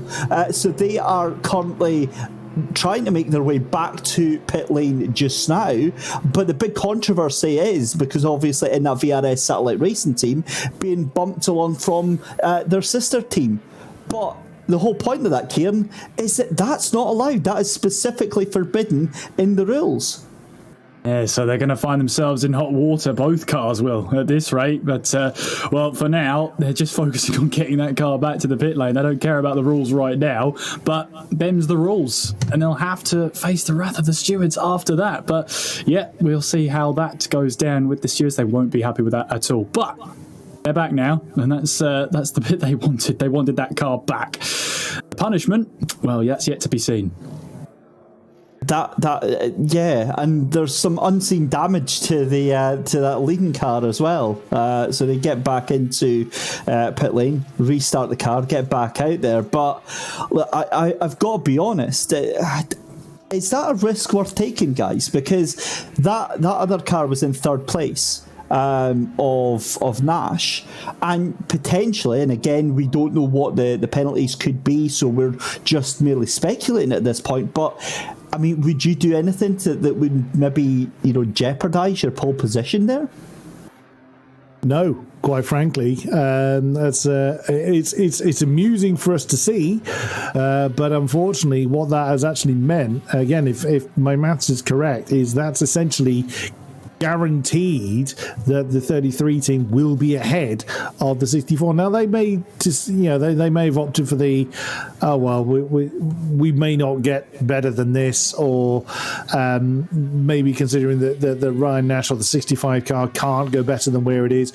We'll just do something quite amusing. They may have thought about that, and equally they may have thought there's not a lot of value in starting in pole because it's an endurance event, so they've gone ahead and done it. But yeah, to answer the question, no, I wouldn't have chanced that. I'd have continued to push for that top spot again, because that mental game, it gives you that little bit of confidence and may rock the confidence of your competitors. If you're just that little bit quicker, no matter what you can do, I can do better kind of attitude. And let's face it, a lot of sim racers do it, and I defy anyone to say that they don't. So yeah, I wouldn't have done that, but again, I'm in the commentary box. I'm not behind the wheel. great to see the 64 and 65 cars supporting one another, but that could be costly for them. I'm not gonna, of course. I'm not going to lie. I'm feeling quite excited actually to see what the punishment is for that. It might just be a warning. It might be a slap on the wrist. Obviously, the implication is that was their sister team, and if it was to another team that they had no affiliation with, race control may have turned a blind eye, may have seen that as being a sporting gesture, but given that was their sister team on that one,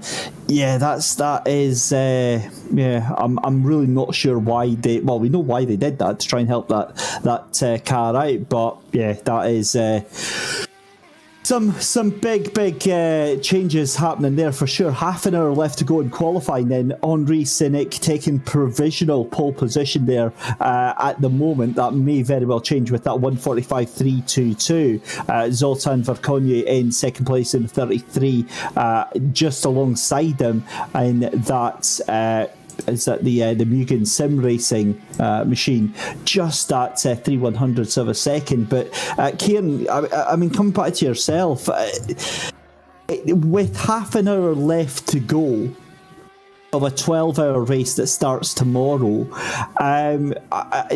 is the argument potentially that even if they do get that pole position stripped away from them, that mentally they've got the top spot anyway?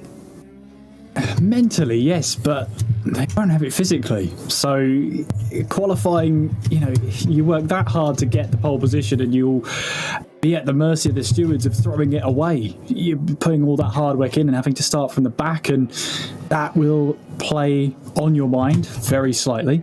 But in a 12-hour race, the longer the race, the less significant qualifying would be. So maybe they're sort of thinking, well, okay, both cars might get punished. We might start further down the field, but we've already seen how quick we are. We've already seen that we're punching at the top of the field. We'll take the penalties just so that both cars can stay in this qualifying session, and we'll see what happens at the mercy of the stewards. Maybe that's a way of thinking about it, but we'll have to wait and see. We'll see what the penalty is first, and then see how the drivers and the teams themselves, the VRS teams, will react to it. Well, just to confirm, it is 100% in the rule book, rule 4.7.1. If a car for any reason has stopped on the track, i.e. out of fuel or stuck, it is not allowed to be pushed by another car. So that is any other car under any circumstance in there. So black and white, that just isn't allowed. And so that will definitely be dealt with by the stewards and by race control, and it's not the best. However, let's change our attention from that, looking towards the likes of essentially what the battle is for third place, because we've got four cars in a fight for that third position. Ryan Nash, Rui Reis, Paulo Reis and Andras Roosevelt, separated by just 0.2 of a second. You can include the 007 Pro Sim team in that 0.2 behind them as well, but again, going back to that whole disparity between the top two and the rest of the field, that battle for third, fourth, fifth and sixth is going to be absolutely on fire tomorrow. Certainly hope so. It's looking pretty good at the moment, isn't it? Also worth noting that we haven't seen a car return to track. It's the BMW has not reappeared, so they are almost certainly going to be starting from the back of the field. They won't get any favourable treatment because they didn't reappear. The number 62 Unison BMW did not return, so they could well have forgotten that there's a night practice session. They may have thought, well, there we go, qualifying job done. That'll be a bit of a mistake if they have. But again, they may have opted just to not take part in the session. As we said earlier, pole is not the be-all and end-all of the session. Interestingly, both of the VRS satellite cars are actually on track at the moment. So, if the stewards need to take action, then they're both actually out there at the moment. We'll see what action they take, as the McLarens are actually very close to one another. Actually, there's a bit of a train forming there. You've got the two McLarens, the Audi in the middle, which is the 51 car of Paulo Reis, and also the 007 Pro Sim Bentley, all in a bit of a line there. So hopefully they're not going to trip over one another, working their way through the twists and turns in the darkness. If we jump on board with a pallet, one of the McLarens has just gone off backwards into the wall. I believe that was Ryan Nash. That was Ryan Nash. Also, just as I looked away, Zoltan Vaconi has just taken the pole time. He's got a 45.277 on the board. I hadn't spotted that, and he has gone and done it. The 33 Audi is back on the top spot. And they haven't quite matched their daylights. They're qualifying by about 700ths of a second. So as close as as near as damn it, and they did a purple sector 3 in the process. So again, Zoltan Vaconi is just using every available moment he can to better their time. It's looking pretty good for the Hungarians at the moment. Yeah, I've just got a replay here of that moment that Ryan Nash had in the number 65. If we could hopefully get a replay of it, coming in towards the first Lesmo here, goes to turn the car in, and it just looks like the rear end just over rotates and managing to keep it out of the wall. It's a harmless spin in the end, but then gets it back going again. But maybe a little bit too much speed into the first Lesmo. I've actually been holding on to this for a bit of a while, but this is the part of the track we're expecting to see any rain. It's meant to come in towards the north part of the circuit, which is where the Lesmos are. So if anywhere is going to get slippery first, it's going to be that set of corners, which ideally you don't want that to be the first part of the track that gets a little bit slippery. That's a fairly quick part of the track as well. Look at the weather radar. That's getting close. I mean, of course, it is coming from the west, and going west to east, as you would. Well, of course, that's how weather tends to go. But that's getting really, really close. Like you say, to that northern edge of the circuit. It still looks at the moment like it's going to blow by, but that can change in the blink of an eye. So. Yeah, like you said, that's a really that's an awkward place for the rain to start, and it's going to be dry everywhere else for a period of time. So that's just going to be really, really awkward for our drivers to have to deal with. A very fast, very slippery part of the track. The top three are back in the pits now, so the 33, 64, and 65 cars are back in the pits. Just as I say that, the 33 has come out. The 64 is just coming out again, even though I don't think they should be, but they are coming out of track anyway. 74, Rui Heiss has come back in. So he's done a 46.162 to reclaim that fourth position. The 51 has changed hands, I see. The Ramada Motorsports Audi is now in the hands of Paulo Heiss. So what I'm assuming is the two brothers, opposing teams, so no family feud going on there at all. So the 51 the final half hour have put a different driver in. So will anyone else change drivers in the death of the session? We will see. But yeah, that midfield pack is looking so close. Yeah, that's going to be a brilliant fight. Will it be tomorrow already? Well, no argument from me, but one thing we can't control is time, I'm afraid. That is unfortunate, because I would have loved to have just got to the race right now. I want to see what happens. It's amazing close, especially between the top two drivers. I mean, we know what they're like on the one-lap pace, the Zoltan Vaconi and the Henry Sinek pairing here, which will be very interesting tomorrow. That is, of course, where the 64 and the 65 car will start after being, caught up in their own escapades there. Yellow flag somewhere out in sector 3, which has now been cleared, so probably just someone slightly off the track for a second there before rejoining on there. But yes, at the moment then, less than half a tenth of a second separates the top two teams. It's the number 33 team that are leading the way at the moment. But yeah, very, very close indeed. It's so hard to call, but Mugen Sim Racing, in this session at least, have the upper hand. On average, anybody's guess. I'll leave that up to someone who's actually good at maths. So that's all three of us out the window then. That's I think unfortunately safely. it, yes. 25 minutes left to go in qualifying here, and look, it's still way too close to call right now. Zoltan Varkonyi, and look, I thought this was going to happen. I thought these two were going to be duking it out. This still isn't over. I'm expecting to see Andre Sinek taking pole position again, and then having it snatched straight away from straight back from the number 33. But the question is about that midfield battle. I mean, they were much closer during the daytime qualifying, where we had about, say, 7 cars split by about a second, and now that gap, that, you know, it's almost like 2 separate races. And obviously it doesn't mean all that much coming into the race, because, you know, the 33 and the 64 are going to be on track right beside each other. But I mean, pace-wise, the two of them have been able to put in some pretty tasty lap times quite consistently, and I think that's what's going to count more than their one-lap speed. Absolutely. The number 23 car has changed hands as well. So that's the GSR squad in the that's the Greek McLaren. Tony I was trying to get this in my head. I apologize for getting this wrong. Paparinopoulos, again, what a fantastic name, has now taken over the 23 McLaren, currently in 6th position with a 46.303, just 64 thousandths behind Paulo Heiss in the 51 Ramada Motorsports Audi. There's still time out there to find out, as we know, but some last-minute changes then going on. Well, last-minute driver changes for the session, I should say. They're, of course, not changing teammates. It's a little bit late in the day for that. Now we will see if these last driver changes make any effect. 23 minutes left on the clock, so time ticking down. Track is probably as good as it's going to get. I can't imagine it's going to really kind of weather in. It's not going to rubber in, rather.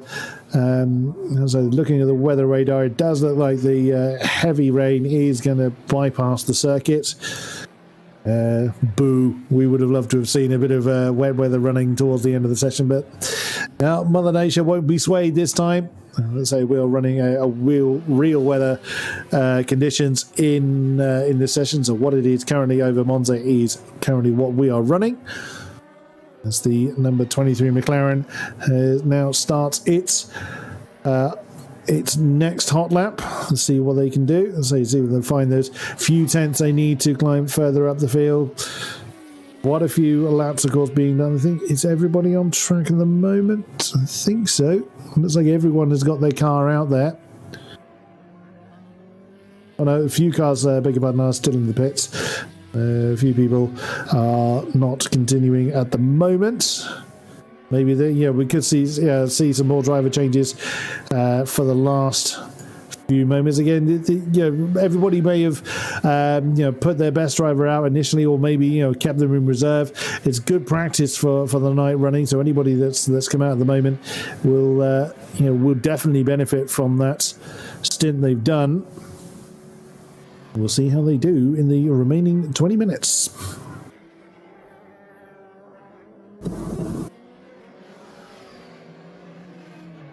So just watching the 717 Unison Racing driver of Denis Eschenko here, making his way down, just going past the 5th place car. That is, of course, the 51 Audi of Paulo Racing.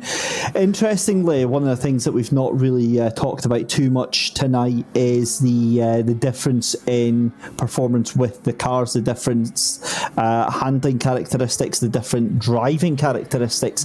For instance, the Audi, a very popular choice this weekend, but also the McLaren, and then it just leaves the likes of the 007 in the Pro Sim team in the Bentley GT3, a car that is traditionally very, very good around this circuit, with the number 14 GSR team Aston, the only Aston Martin outfit out there. And again, for me, Aston Martin is one of the quintessential GT3 teams, does very, very well at this track, and yet we've only got one showing for that. Why do you think that is, Chris?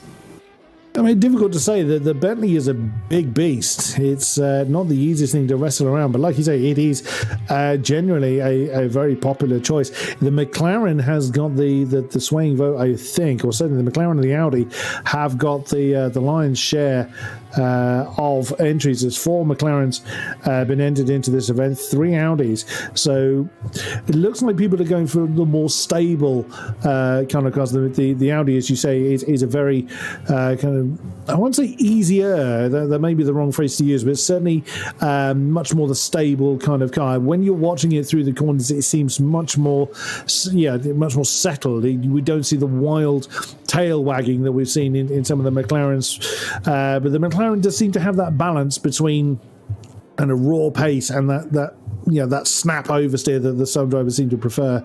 The Bentley is a little bit less forgiving in that sense.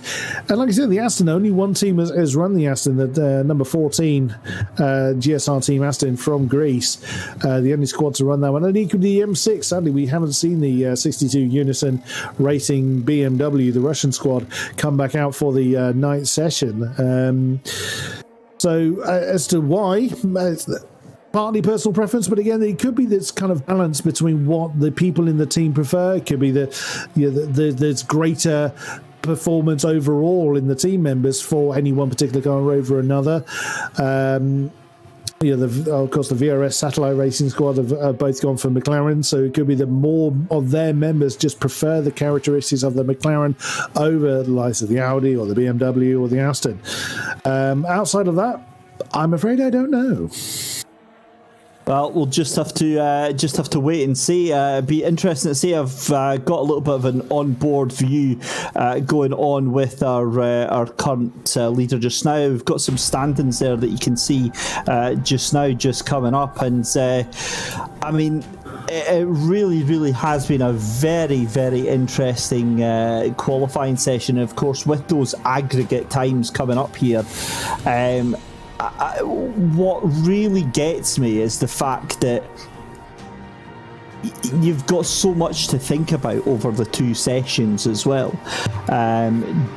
Of the fact that it's fine to have a great qualifying session in the daytime, but you also have to have the ability to have a decent performance in that nighttime session as well, and more importantly, maybe using that to get a little bit of on the job training, as it were, doing that nighttime, and it's maybe your last time to get comfortable with those changing conditions.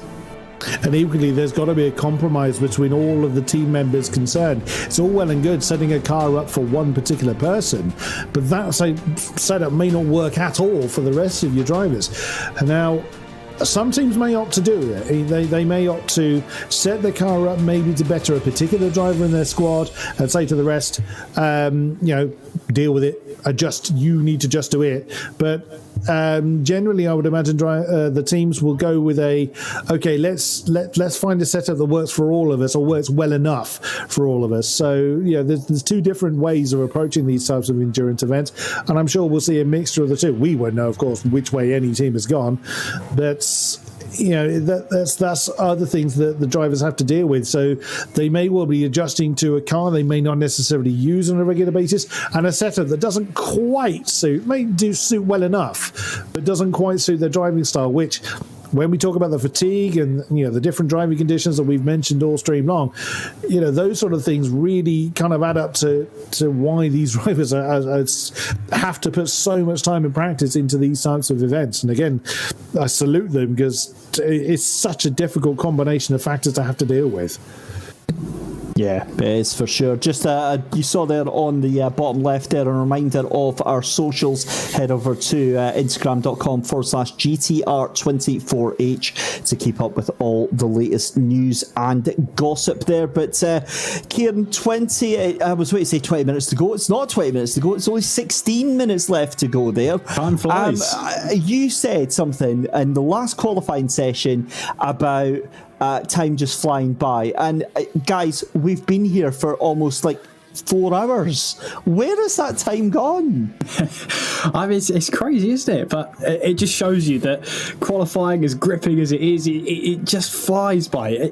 We're commentating on it and it's flown by. I can't imagine what it feels like for the drivers. They've been putting in the hard work, and these are the qualifying sessions where you've got to get the lap in, and just as the time goes by, an hour and a half seems like a long time, but with the changing track condition, obviously in the nighttime session the track's just cooling down. I mean, mean, we've just had, I think from the 717, our first personal best lap times for quite some time. So adjusting to how the track is behaving and adapting, it all just flies by. It's been great to watch, and it's been a bit less hectic than the practice session, I will be the first to admit, but I think the limits have been found for most of these drivers. They'll just be looking now to get the last out, get the last percentage they can out of these cars, really go for it for a couple more laps, because once you get to the last 10 minutes, if you bin the car, it's not the end of the world. You can fix it up and it's brand new for tomorrow. So I say get your fastest car in there, get your fastest driver in there, get them out there and see what they can do. Yep, couldn't agree more with that. We've actually had another last-minute change. The number 14, the GSR team Aston, has changed its driver. It's now Stavros Mazadis that's in the hands of that one. They set the team's best, 47.563. A little way to go yet before they get on the tail of the 777 car that is being piloted at the moment by Pedersen. Chris, I'm going to distract you for a second. Have a look at the timing screens. Have a look who's lit up purple on Sector 1. None other than 64, Henri Cynic. He's on a charge. Yeah, but whether that time's going to be allowed to stand is going to be another matter. Although he's grey in Sector 2, so he's lost some time. Even still, 35 flat in Sector 1. It's an absolutely storming time. It'd be interesting to see what time he does set, even if it's not allowed to stand. Now, that 45.322 was set before the little pushing incident, so that should stand unless the stewards decide to disqualify them from qualifying entirely. I think he's going to come back into the pits. Yeah, he threw that car very heavily into Parabolica, so I'd imagine they're just kind of doing laps at the moment. They don't want to be kind of setting another time, but that also proves there's still time out there to find. There's still more pace in that car than they've been allowed to show. Do you think that puts the 33 under any sort of extra pressure there, knowing that they're in pole position, but it seems like the 64 can just grab these purple sectors at will? Potentially, yes. I mean, if the 33s have seen that the 64 can still go quicker again, that's going to put pressure on them. But before we see that thought out, let's have a short break and another word from our sponsors.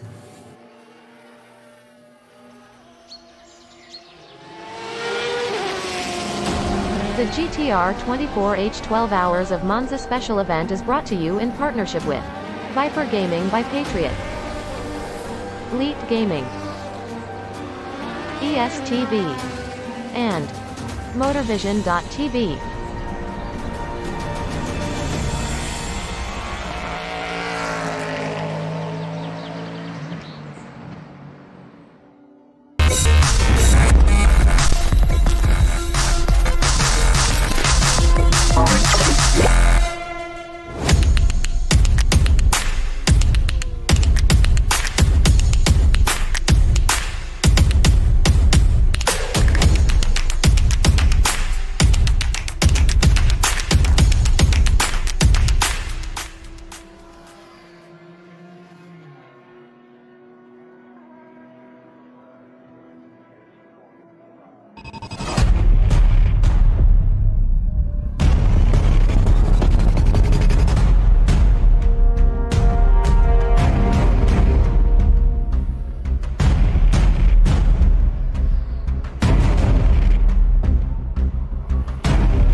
A 1v2 for the tournament. Pressure is on.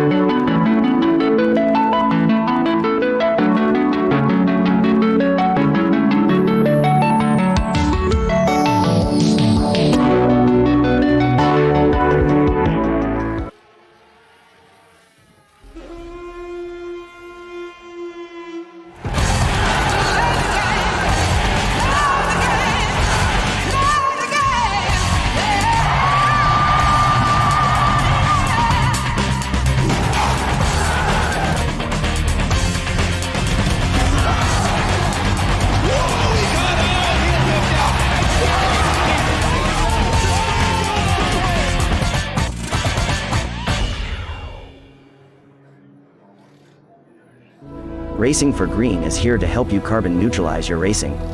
By planting new trees, Racing for Green offers to make your racing carbon neutral. We already have the calculations, contacts, infrastructure, deals and solutions ready for you to easily buy carbon neutral laps on any racetrack. It doesn't matter if you are a racing fan, team owner, driver, sponsor or partner. Anyone can buy CO2 neutral laps in the Racing for Green webshop and trade CO2 emissions for New Forest. Racing for Green.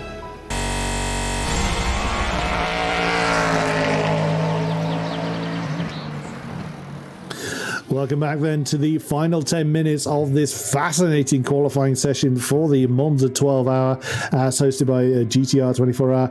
And there's been a bit more of an update on the situation between the 64 and 65 cars.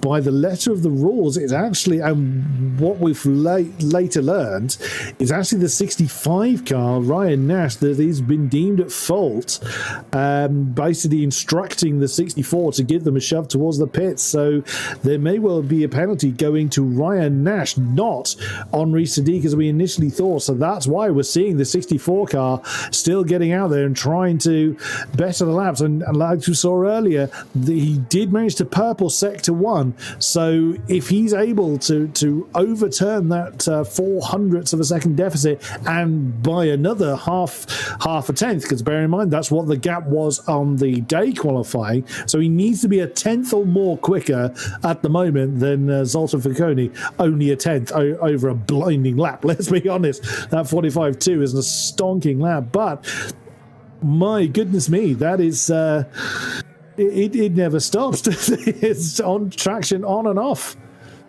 I think the word can of worms comes to mind after that one. That is certainly, if only real life motorsport had issues that went on for days and weeks afterwards.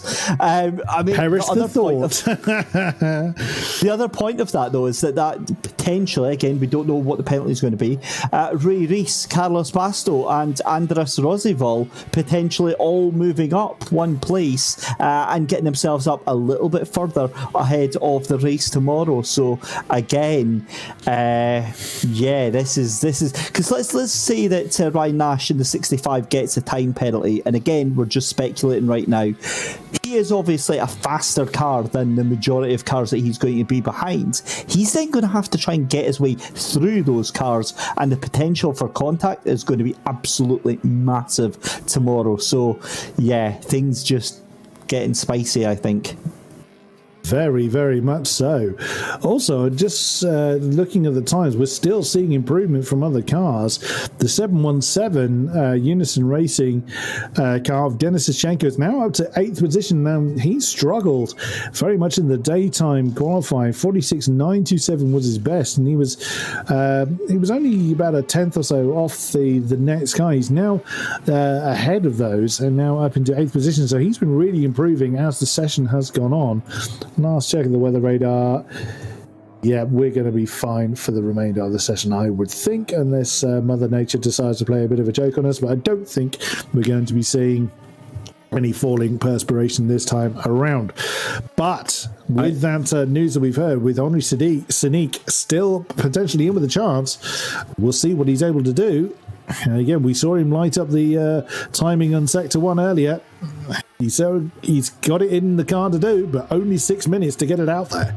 Yeah, and I have to say, I've just come across the 777 has come back to the pits in the hands of Mads Hedegaard. He clouted I think it's an Ascari, this is, and he gets onto the curb, I think this is, and spins this car around. It goes backwards into the wall, and there you go. Hefty whack there, lost the rear wing as well, and that is going to be limping back to the pit lane. And this late on in the session, that is going to be a tough task to get that car turned around and then get it back out for another lap.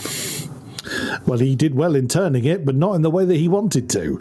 So, yeah, absolutely. That's going to be it's going to be very little time for Mads Hedegaard to do anything with the 777. He's not long taken that car over as well. So we're still seeing driver changes this late in the session. But I'm keeping a very firm eye on Henri Sadiq to see if he's able to improve. We are still seeing improvements, though. Stavros Mizaris in the 14 cars found an improvement, 147.325 last time around, and And Andres Roosevelt as well has found improvement in the 23. And 33 is back in. The 64 is back in again. Still not able to get that time he needs. Yeah, 4.5 minutes left to go in qualifying. What an absolute stormer of a finish we're setting up here for the qualifying session right now. Henri Senick still in pit lane, as is the 65 of Ryan Nash. They're going to have to get out within the next minute and a half to get that warm-up lap. And just as I say that, Henri Senick out onto the track just now. Zoltan Verkonye for that number 33 of Mugen Sim Racing still out on the track just now. Gentlemen, I hope you've got some fingernails, because this is starting to get tense with just 4 minutes left to go. Yeah, and still that fight for third carries on as well. Just look how close they all are. Ryan Nash, assuming he maintains that third. We don't know. We're expecting a penalty in that direction, but even still, Roy Heiss and Carlos Basto and Andres Roosevelt are still just so close together. Mats Hedegaard is in the 777 car is a very small gap to Denis Sashenko. As we said, the 777 car is not long gone into his possession. Oh, we've got a new pole time on the top spot by Zoltan Verkonye by thousands of a second. He's improved that by 1:45.271. Now extends the gap between himself and Henri Senick to a yawning chasm of 51 thousandths of a second. That's the biggest it's been so far this session, really, in the last half an hour especially. That's as big as it's got so far. But yeah, a blistering third sector, fastest of the day so far, 35.002. It's all it needed to be 3 thousandths of a second faster than their original pole position time in Q2. That's all it takes, though. That could be the difference between starting on that pole position and starting in second place when the 2 lap times are added together. We halve it. Yep, it could be, and I'm expecting the gap to be that tight as well. Henri Senick, though, he's crossing the line to start another go with 2.5 minutes on the board. He's only going to have time for 2 more hot laps. I don't imagine he's going to bring that car into the pits again this session. He has got someone ahead of him, but not close enough to worry about it. He's clouted the apex quite hard on the Rettifilio at the beginning of the lap. That'll probably kind of unsettle him a little bit. But wow, Zoltan Verkonye unbelievably finding even more pace out there. Purple sector 2. Sector 3, 35.002. So knocking on the door of getting 34s. We have seen 34s out there, and that's a 35.1 for sector 1 for Henri Senick. He did do with 34.8 earlier on, and that's probably been lost in that bouncing of the apex at Rettifilio. Rattles over the rumble strip on there's mode 2. No, that's gone wrong. He's kicked up some dust, so that lap's gone, or more than likely is now going to be null and void. And another improvement for the 717. Denis Sashenko now up to 7th position with a 46.4. My goodness, he's really found confidence in that car. And that is, and just keeping an eye on Senick, he hasn't run out of fuel. That engine has just died. I think he's run out of fuel. Surely not. Surely he's kept. I don't think so. I think he's just keeping off the racing line and to get this done, because this is it. This is going to be his last attempt here. There is still some power in that machine, it looks like. But I reckon he's out of fuel. If he was ready to go, he'd be on it now. Yeah, he would. There's no power. Oh no, there he goes. There we go. Just to make a fool out of you. I believed all the time. How dare you? How dare you? Henri Senick is playing me for an absolute mug. Bravo, sir. Absolutely brilliant. Right. So it we're really on board did look then. like he was done. On Racing starts his final lap with 20 seconds on the lap for the GTR 24H rounds here at Monza. It's onto the brakes then, into the first chicane. He takes a big clout into that first corner there, gets to survive it though, comes out of Prima Variante, straight back on the power under the bridge there, and then it's around the right-hander there at Biazzano for the last time. This is all or nothing. This is proper high-stakes qualifying that we've got going on here. On the brakes again, into second Variante, again into the corner. He throws it in. That's a beautiful way of taking that corner there. Gets on the power again, nice and early, round the first Lesmo corner here. Keeps it in, nice and neat. Goes wide in, too wide again. Surely that's going to have invalidated the lap. We'll see in a second. But he's throwing the car in to the second Lesmo. The car looking fast and very, very loose here. It's around Seraglio, that left-hander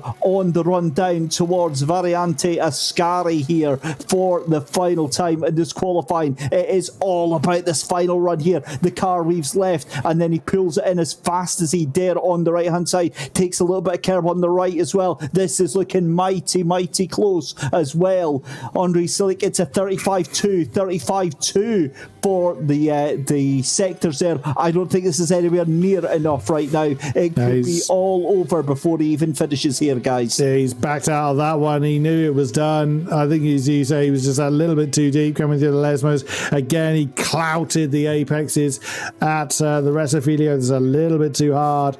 And again, that brings an end to what was such a close qualifying.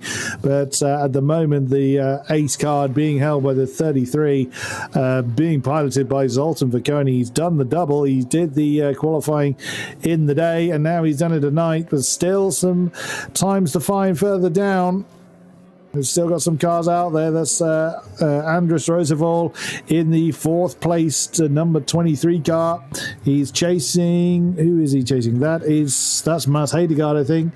Well, no good weaving your tyres, Matt. You're out of time. That's only going to really put off Andres Roosevelt. No improvements on his sector times. He's lost a lot of time in sector one, so that's really going to come to nothing.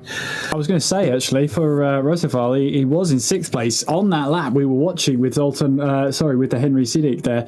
He improved to fourth place, which was fantastic, managing to just pip himself onto the second row of the grid for tomorrow's race. So really, really left it late there, but better late than never for GSR. The Greek McLaren get themselves onto the second row of the grid, and that's what Q2 looks a little bit like, with Zoltan Vacconi in the number 33 grabbing the fastest lap time of the session, and Mugen Sim Racing there grabbing it by just under half a tenth of a second. Of course, these lap times will be combined now, and we'll get an average lap time which will decide tomorrow's grids, and hopefully we can bring that to you very soon. If not, we'll remind you tomorrow. Well, what a close qualifying session over both sessions, and through all of that, we never got one drop of rain.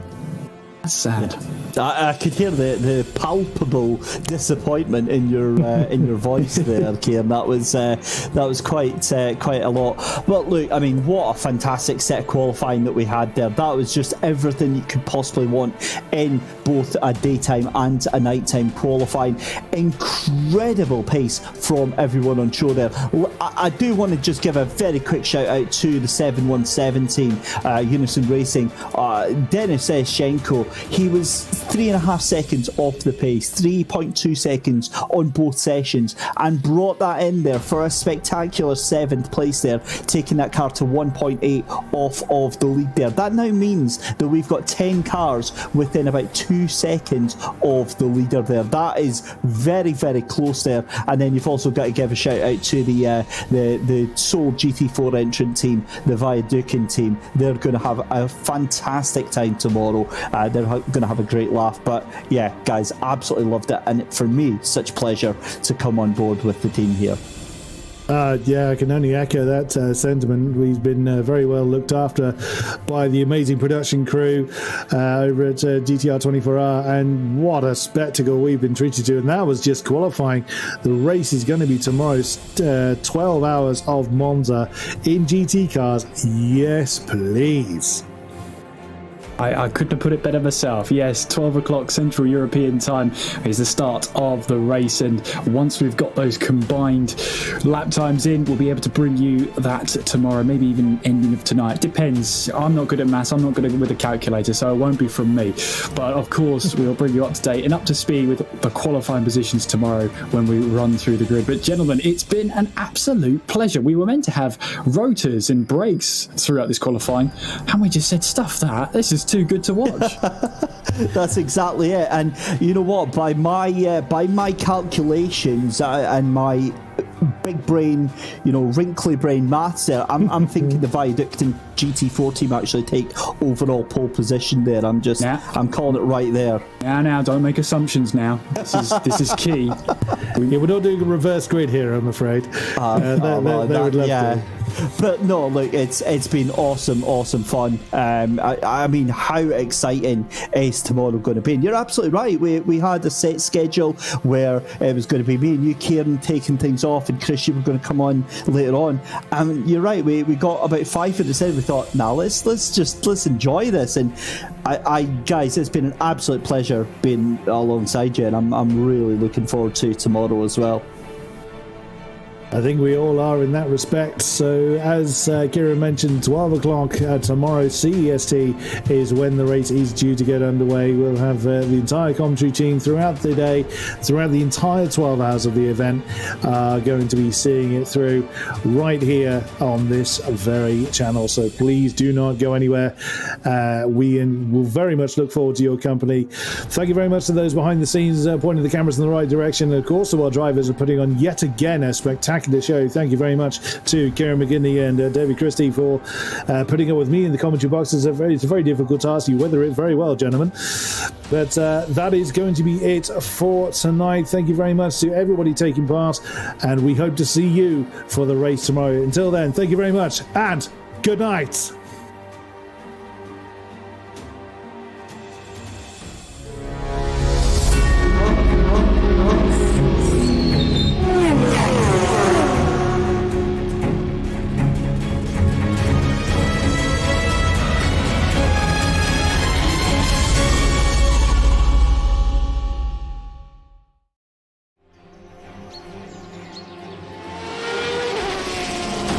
The GTR 24H 12 Hours of Monza special event is brought to you in partnership with Viper Gaming by Patriot, Elite Gaming, ESTV, and Motorvision.tv.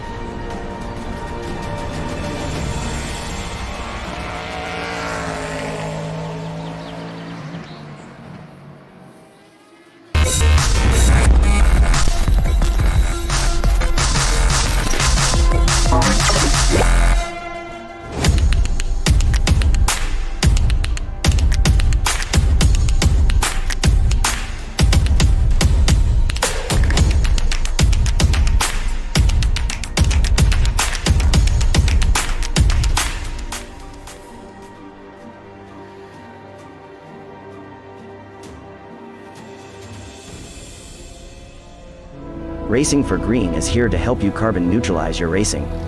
By planting new trees, Racing for Green offers to make your racing carbon neutral. We already have the calculations, contacts, infrastructure, deals and solutions ready for you to easily buy carbon neutral laps on any racetrack. It doesn't matter if you are a racing fan, team owner, driver, sponsor or partner. Anyone can buy CO2 neutral laps in the Racing for Green webshop and trade CO2 emissions for New Forest. Racing for Green. A 1v2 for the tournament. Pressure is on.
that. A 1v2 for the tournament. Pressure is on.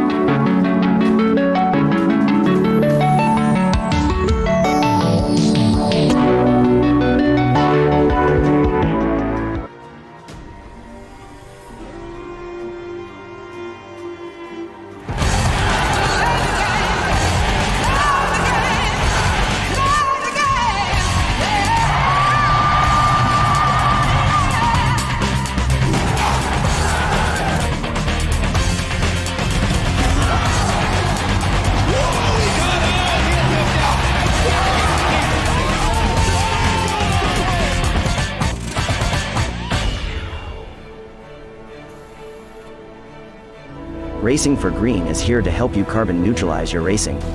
By planting new trees, Racing for Green offers to make your racing carbon neutral. We already have the calculations, contacts, infrastructure, deals and solutions ready for you to easily buy carbon neutral laps on any racetrack. It doesn't matter if you are a racing fan, team owner, driver, sponsor or partner. Anyone can buy CO2 neutral laps in the Racing for Green webshop and trade CO2 emissions for New Forest. Racing for Green.